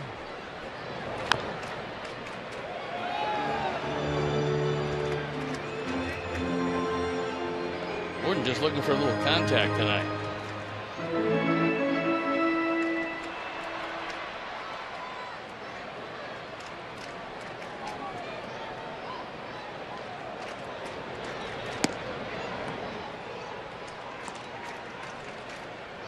Tampa Bay lost a huge game to Toronto.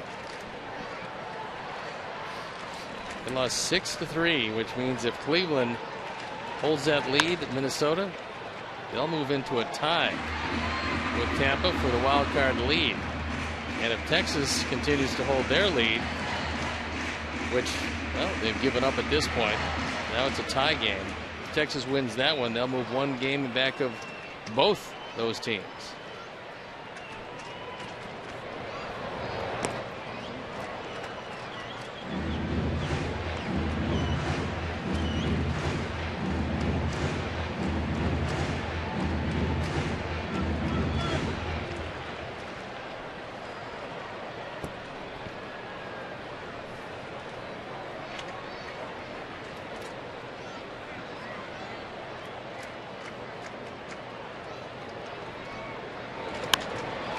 That ball hit deep in the left field. Stretch.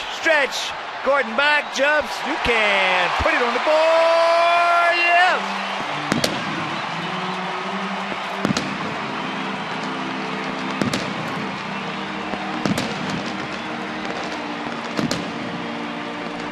Fifth home run of the year for Gordon, RBI number 24. That breaks the shutout. It's a 6-1 game, and Gordon did indeed get a little contact. This is a spinning curveball. Our Ford home run replay doesn't do very much except spin its way out of the ballpark. Man, Joanna Aguirre's picked a click. Gets us on the board. Alexei has singled and he has tripled.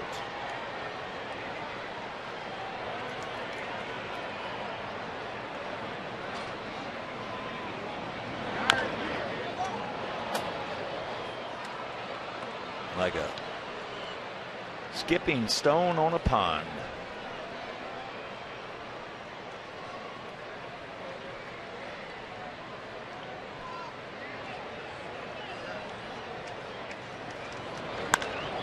That ball hit high and deep. Stretch. Gordon back. He looks up again. You can put it on the board. Yes.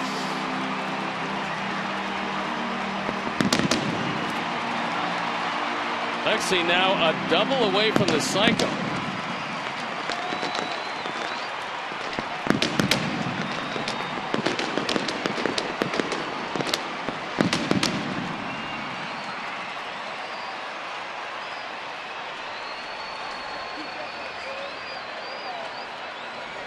Well, did he catch it? The fireworks went off.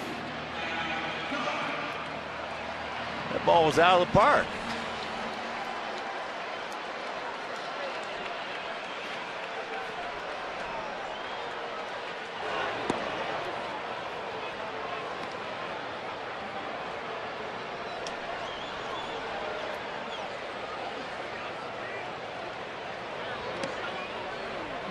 Adam going out deep to left is struck out. No, he made that catch. It looked like he had given up on it. He didn't.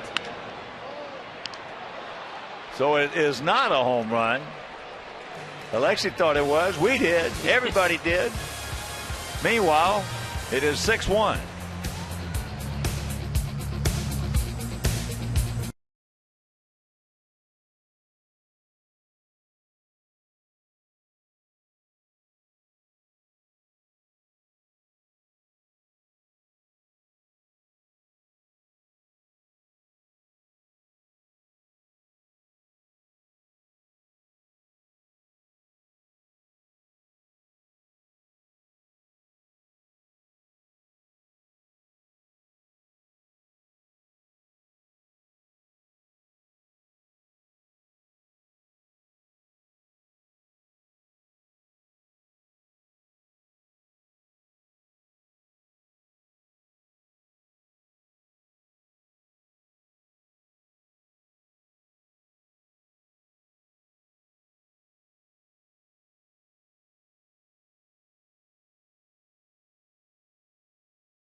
He made this catch.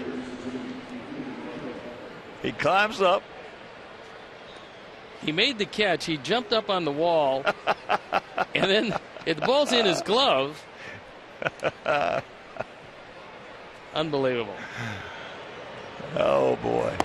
Billy Butler, 3 for 3. And he fooled Shields. Then Shields realizes that he caught the ball. Butler, a 2 RBI single. A double, I should say, and a couple of singles. And that's out number 1 here in the 7th inning. Well, the fans got an early fireworks display. Yeah.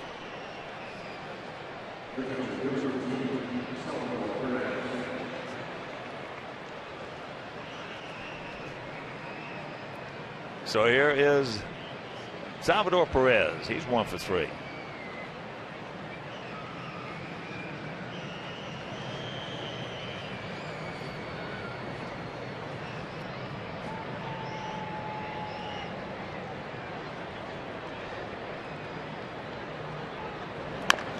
And that's foul.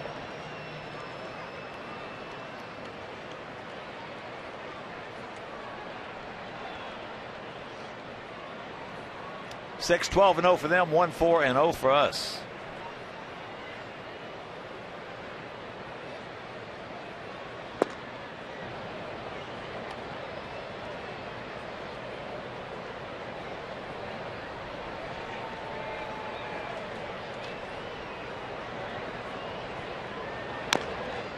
And that's foul. That's right off his leg. And you can come out to the final fireworks game of the year tomorrow, Nate. 6:10 start, presented by Great Clips, and take advantage of our Save of the Week offer. Your ticket package will include $10 off your low-level ticket, an on-field pregame parade pass, and admittance to an exclusive blowout sidewalk sale at Gate 1. So purchase your tickets today. WhiteSox.com/SoxSave. And Eric Johnson on the mound. You'll have a chance to see him against the hard-throwing right-hander Yordano Ventura.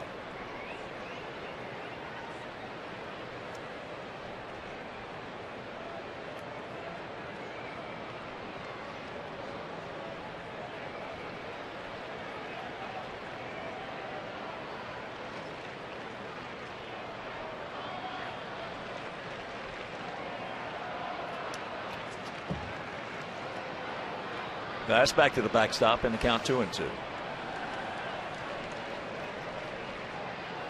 Cleveland leading Minnesota 9-3, bottom of the 5th at Target Field. Bottom of the 5th in Texas, 3-3 tie, Angels and Rangers.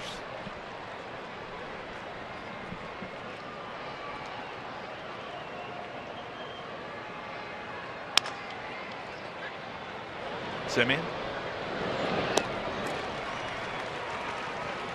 2 down.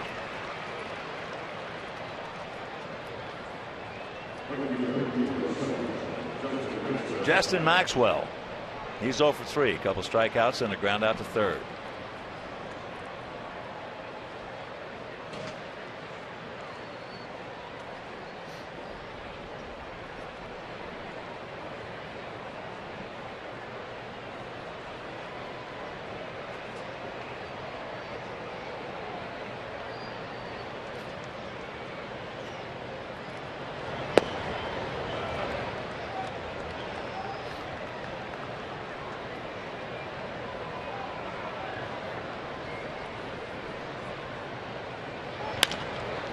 And look at this play. Watch this play. Yes! A beautiful play from the knees by Alexei. Mercy. Showtime. 7th inning stretch. We trail at 6-1. Wow.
And Sox fans, it's not too early to make plans for Sox Fest 2014 at the Palmer House Hilton, presented by Miller Lite, by Pepsi, by Comcast Sportsnet, by Xfinity, and by WGN-TV. As the first pitch to Paulie is taken low and away. So join current players and White Sox greats January 24th through 26th for an exciting weekend of White Sox baseball. 24,474.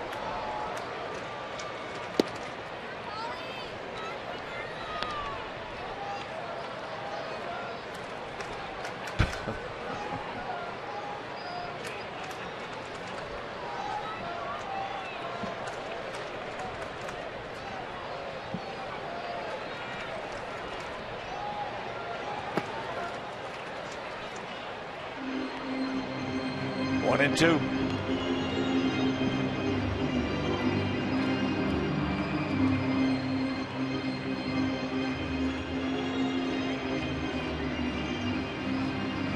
Come on, Paulie. Start us off.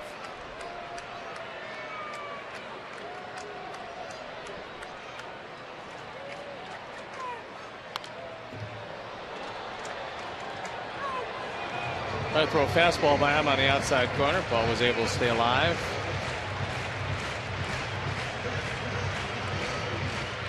Ramon Troncoso throwing in the pen.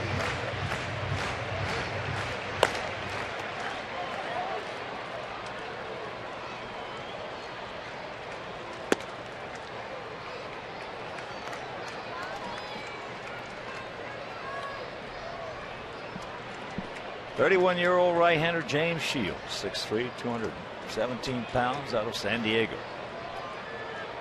A good pitcher.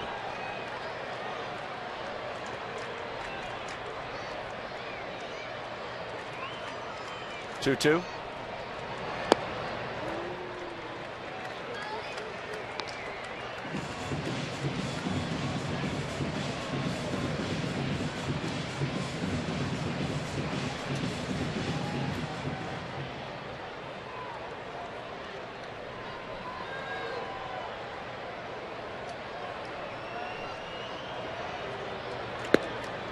And that's ball four. So the dreaded leadoff walk. Second base on ball is issued by Shields.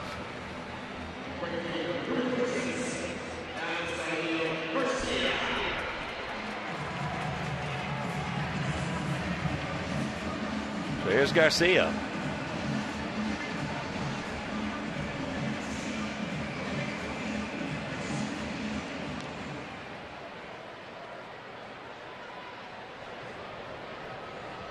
Seal 0 for 2 with 2 strikeouts. He's having trouble picking up that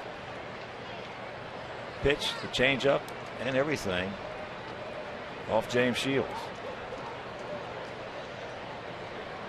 Bullpen have been going for the first time for the Kansas Cities. That was pitch 91.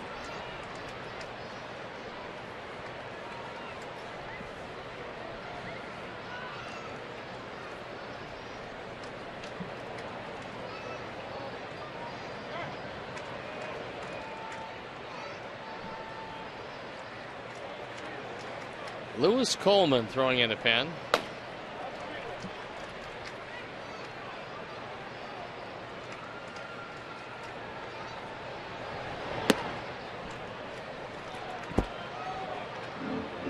Two and 0 the count. Viciedo on deck.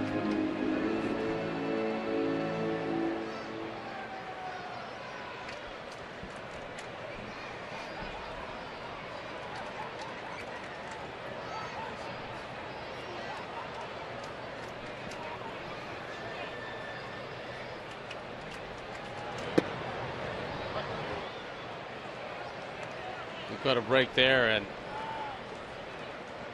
Javi can't believe it.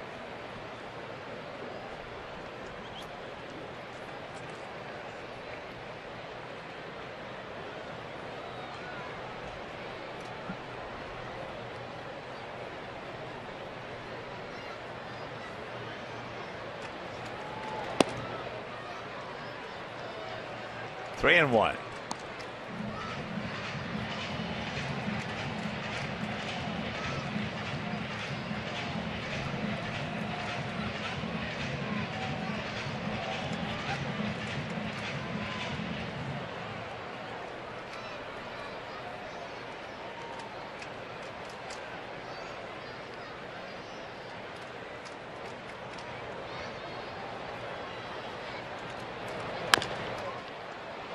1 hopper. And rack him up, 2 down.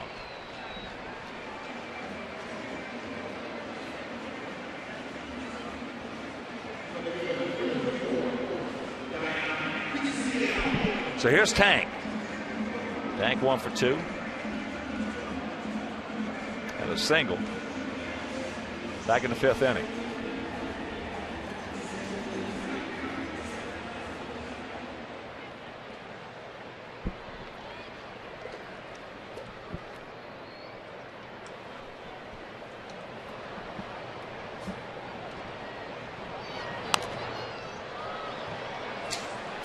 Good rip at it. That one at 93.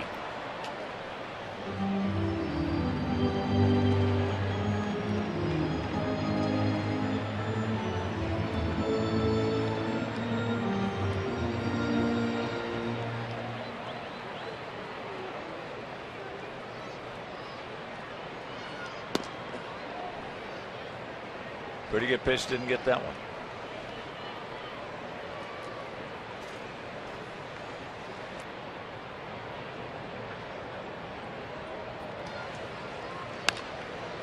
Pops up, right side, Hosmer. He's good. And we will go to the 8th, trailing by 5.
Comcast Fundamentals deck. Here at US Cellular Field, you can interact with White Sox trainers, run the bases at the wiffle ball diamond, and test your swing at the batting cages. So catch all the action with Xfinity. Your home for the most live sports. Call 1-800-XFINITY to learn more. And Ramon Troncoso comes into the game. He's 1-4, ERA 4.82, on for the 28th time. 28 innings, 27 hits. Given up 4 home runs, walked 16. Banned 18.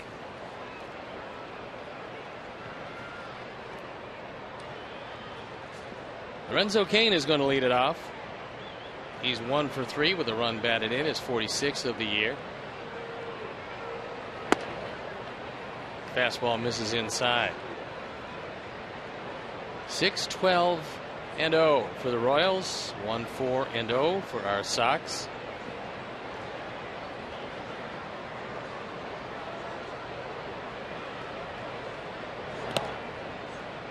Quickly, Troncoso falls behind 2-0. The big game in Toronto, Tampa Bay lost to Toronto 6-3.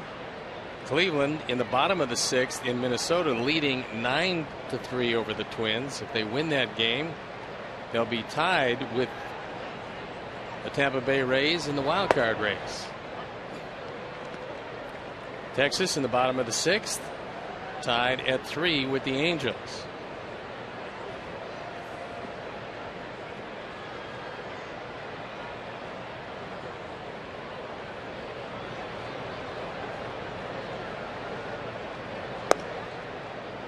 And the count moves to 3-1. Troncoso on the disabled list earlier this year with an inflammation around his heart. So that shelved him for a while. He's had some pretty good moments this year. Throws a fastball right down the middle, and the count goes full.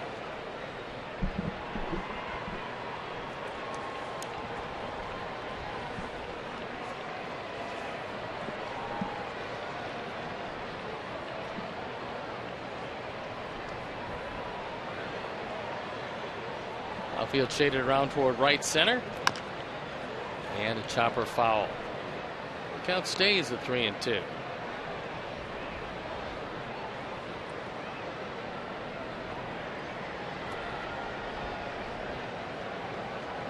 Beautiful night here at the ballpark.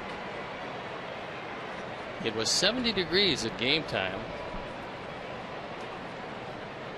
As Lorenzo Cain, who started his career with Milwaukee, got to the big leagues in 2010. He hit .306 that year in limited action. He got traded over to Kansas City. He chops one right back up the middle. Base hit into center field.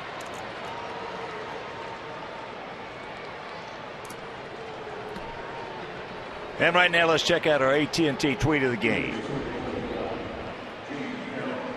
At Spare Ribs, what do you think our 2014 starting rotation will be with so much talent available? Well, certainly the first two are going to be Sale and Quintana. And then you would expect Johnny Danks to have a very good spring and capture that third spot. I would say the inside track at this point would have to be Eric Johnson. And you would like to think that Santiago would be right there. You don't really know. There's a consideration with Gavin Floyd. Andre Rienzo will make a bid for it. We don't really know what the bottom part of that rotation is going to be. We know 3 for sure, and I believe that Johnson will get there. He's shown enough to probably earn a spot, but you can't say definitively for a couple of different reasons. Number one, you don't know who's going to be available. You don't know exactly what Rick Hahn is going to have financially at his disposal. But I would say that 1, 2, and 3 are pretty well decided. And possibly even 4. That should be 2. It is. You can rack them up. 2 down. Third double play turn by our Sox. A little chopper up the middle and a very easy double play. So Carroll is retired.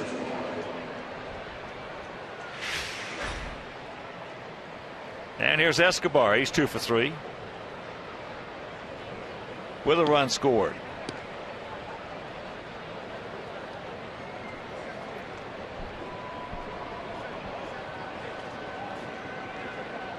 Outfield around to the right, and Garcia very short out there in right field. And there's a nice pick by Ramon. Yes. Oh boy. Pick it, Wilson. Nothing across after 7.5. It's 6-1 Kansas City.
That was our Avis Super Slow-Mo Replays.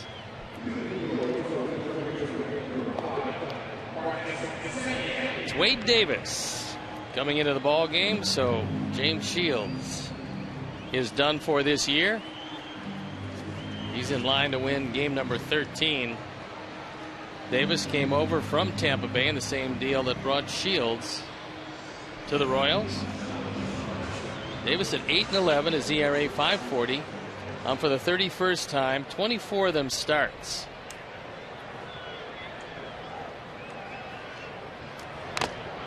Marcus Semien, 0 for 2 tonight, fouls it back.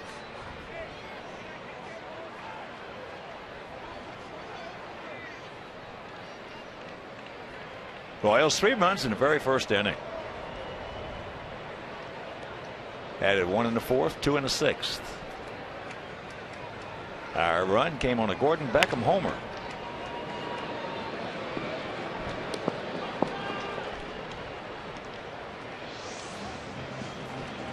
And you can join the 2013 Sox Pride Club, the official online fan club of our White Sox. You get that for members only ticket opportunities. Those are about gone.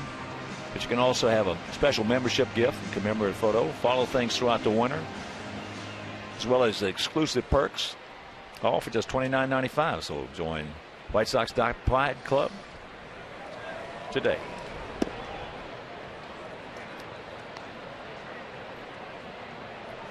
Josh Fagley is lined out to right center field and popped up the shortstop.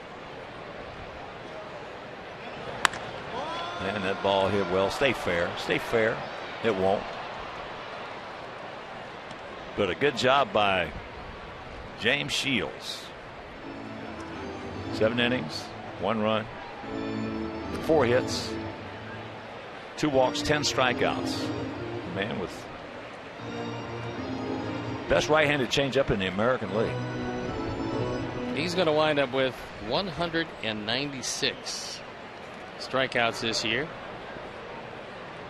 That's pretty impressive, tying his season high with 10 tonight. What a changeup. I told you, he wouldn't have had any problems with me. And a lot of guys that I know of.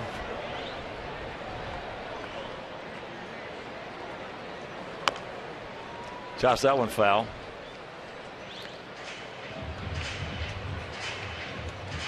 Wade Davis was a starting pitcher, then he fell on some hard times. And the venerable Bruce Chen moved into the rotation. Chen, amazingly, 8-4, ERA 3.38. And he'll start in this series. Cy is Cy is Cy. He's It's just that amazing. simple. I love to watch him pitch. There again. What are we talking about? Good changeup. Good changeup, moves the ball around, doesn't throw overly hard.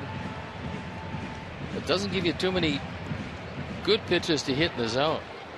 If he had his way, if you allowed him, he wouldn't throw a strike the entire ball game.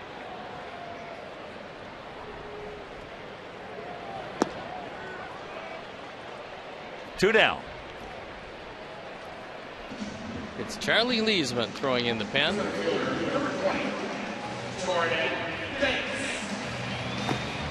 So here's Jordan. 0 for 3.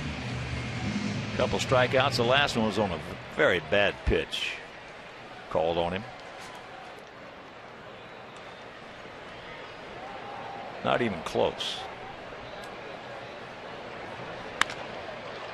The ball lined hard into left field, but they got Alex out there. And that'll retire the side. We're into the 9th. We're in trouble again.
Miller light.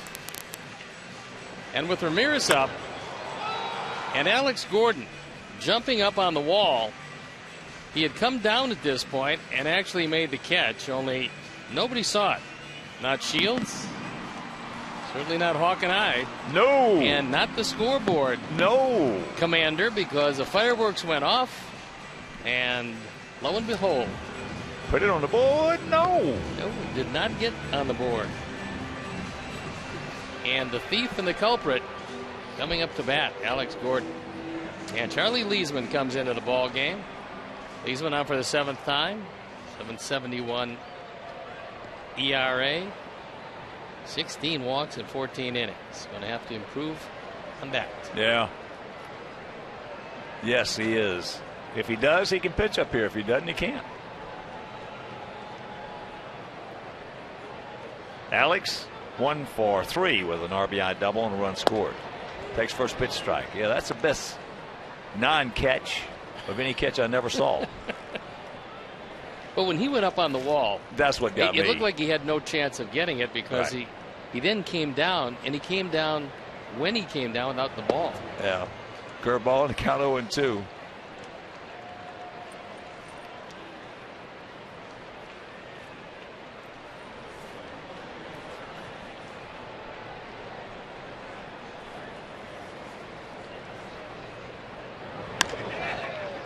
And that's out of play.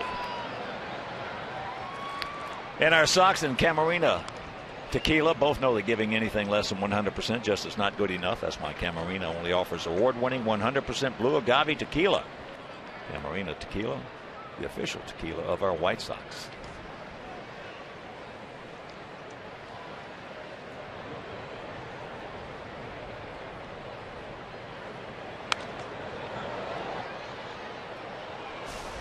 This is what Alex did. He went up. He thought this ball was long gone, jumped up on the wall, and then realized that it didn't make it. So he misjudged it, but ball's in the glove.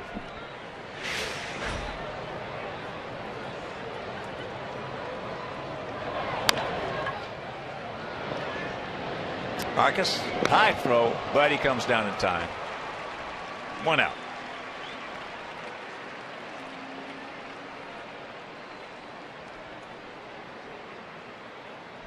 Emilio Bonifacio, the next hitter. He's 2 for 3 with 2 RBIs and a run scored.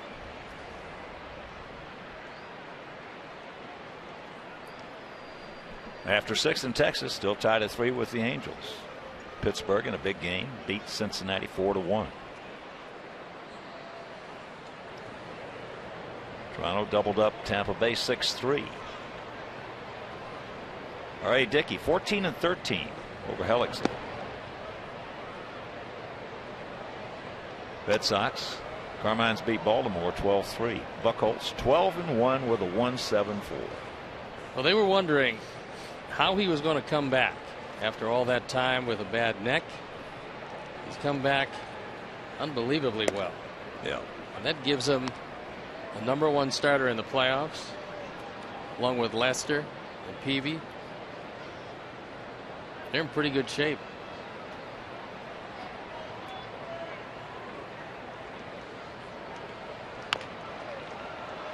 And Marcus been a busy guy down there at third base. Gets rid of it quickly and gets him. 2 down. He bobbled this one ever so slightly, but got it across just in the nick of time.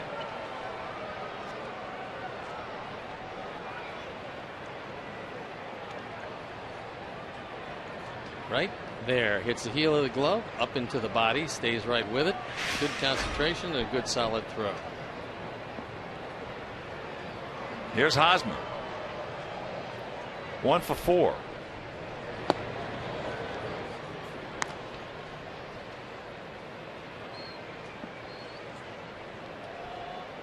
Had a little soft single off the end of the bat in the first inning. Then he hit 2 rockets, 1 in the second. And 1 in the fourth. 1 to Beckham, the other to Alexei. And he did go around on that, so it evens the count at 1-1. The appeal to Gary Darling. Minnesota trying to come back. It is now 9-6 Cleveland, bottom of the 6th at Target Field. Cleveland's had some pen problems. They were leading that one 9-1 at one point. Man, that's ripped. Hosmer looking over into the dugout. Well, he's going Eureka because he wants to hit over 300, and he could have had at least 4, possibly 5 hits tonight. Instead, he has 2.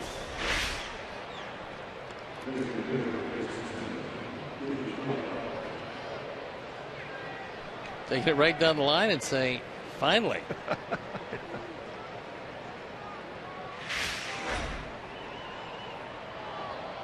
Well, it's a kid's game, and I like to see it played like a kid's game a lot. Love to see guys who have fun playing this game.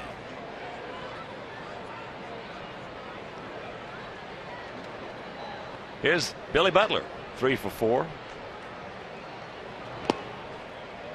2-run double in the first, hard single in the third, a hard single in the fifth.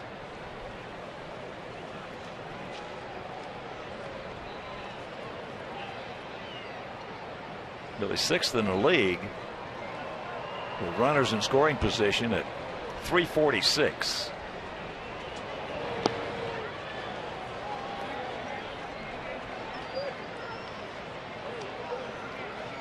Of course, Cabrera leading that at 397.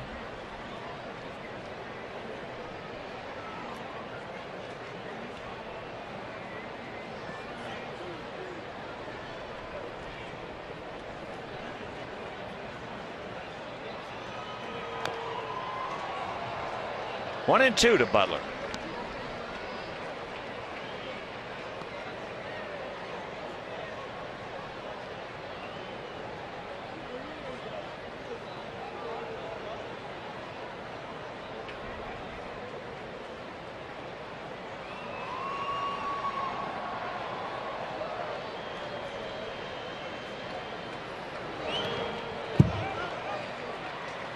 That one gets away. It's a wild pitch.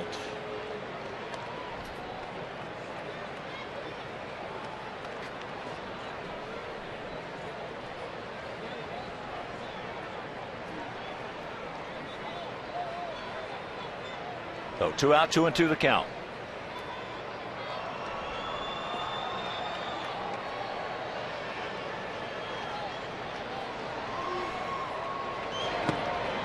He gone. Not a good pitch, but we'll take it. And that'll reach out of the side. We'll go to the bottom of the 9th. 6-1 Kansas City.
Mobile app for live baseball available for iPhone, iPad, Android, and BlackBerry 10. AdBet delivers White Sox baseball with live audio, pitch tracking, stats, breaking news, and video highlights. MLB TV Premium subscribers can get At Bat Premium features for free and watch live games. So text At Bat to 31826.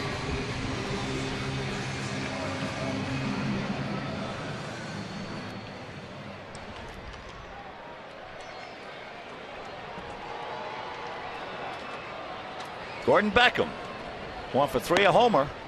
That's been our lone tally.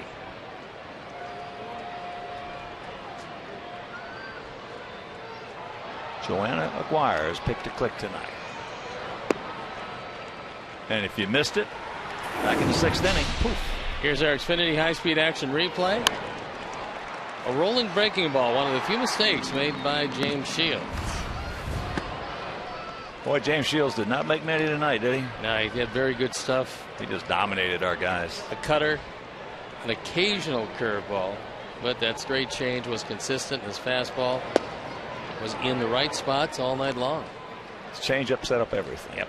Well, everything. It usually does. Everything. When he's getting that pitch over, you're not going to beat him. When he's throwing it like he wants to, keeps it down. He made the one mistake with it, one changeup, and got away with it.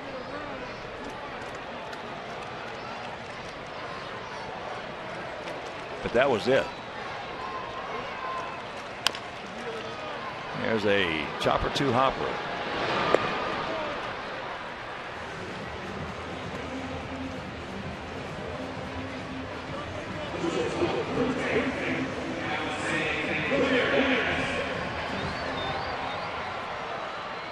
If you're just checking in with us, Shields is going to be 13-9. Chris Sale's is going to be 11-14, and it's going to be the greatest 11 win pitcher I've seen work in a long time. He really had a terrific year. Unfortunately, 3 under 500.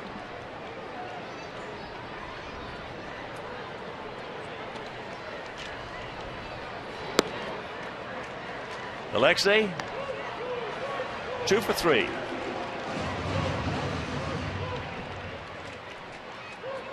A single, a triple,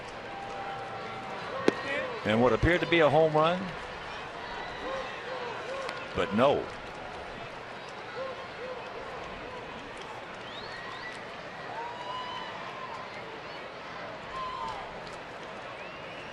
Two-0 pitch.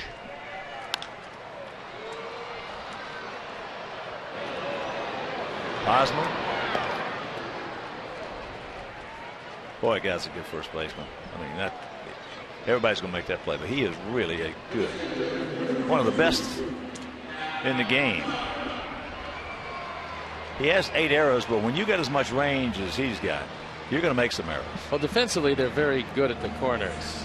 If Moustakas gets his hitting straightened out, and they've got Moustakas and Hosmer at the corners, they're very good.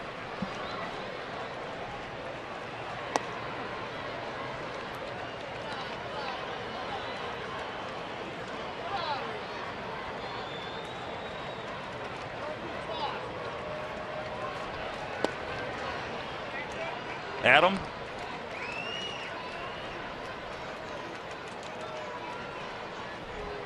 With a 1-1 count. 0 for 3 tonight.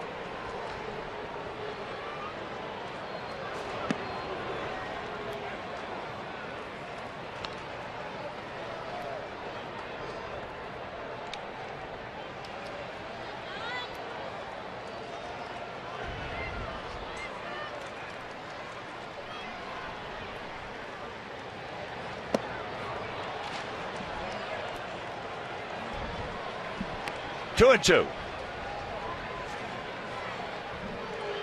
Nice signs in the background. Yes. Probably one of the most popular White Sox players ever.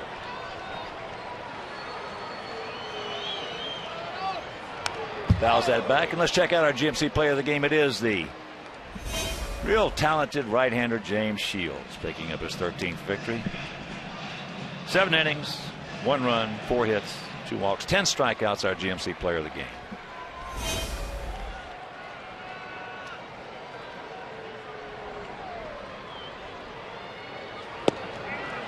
This ball game is over. So they win at 6-4. They have taken the first 2. They win last night 3-2. So for my partner, Steve Stone, our director, Jim Angio, our producer, Todd Benjaminson, our associate producer, Vince Lodell, Our technical manager, Mark Harper, the executive producer, Jim Corno Jr., for the mayor, Mean Joe Groove, and for Tom Hoover, Frank D'Amato, Dennis Wood, and Frank Leone. This is the Hawk. So long, everybody. Coming up next, the Orland Park Nissan postgame show with Chuck and Bill and the Big Herd. You've been watching White Sox baseball on Comcast Sportsnet.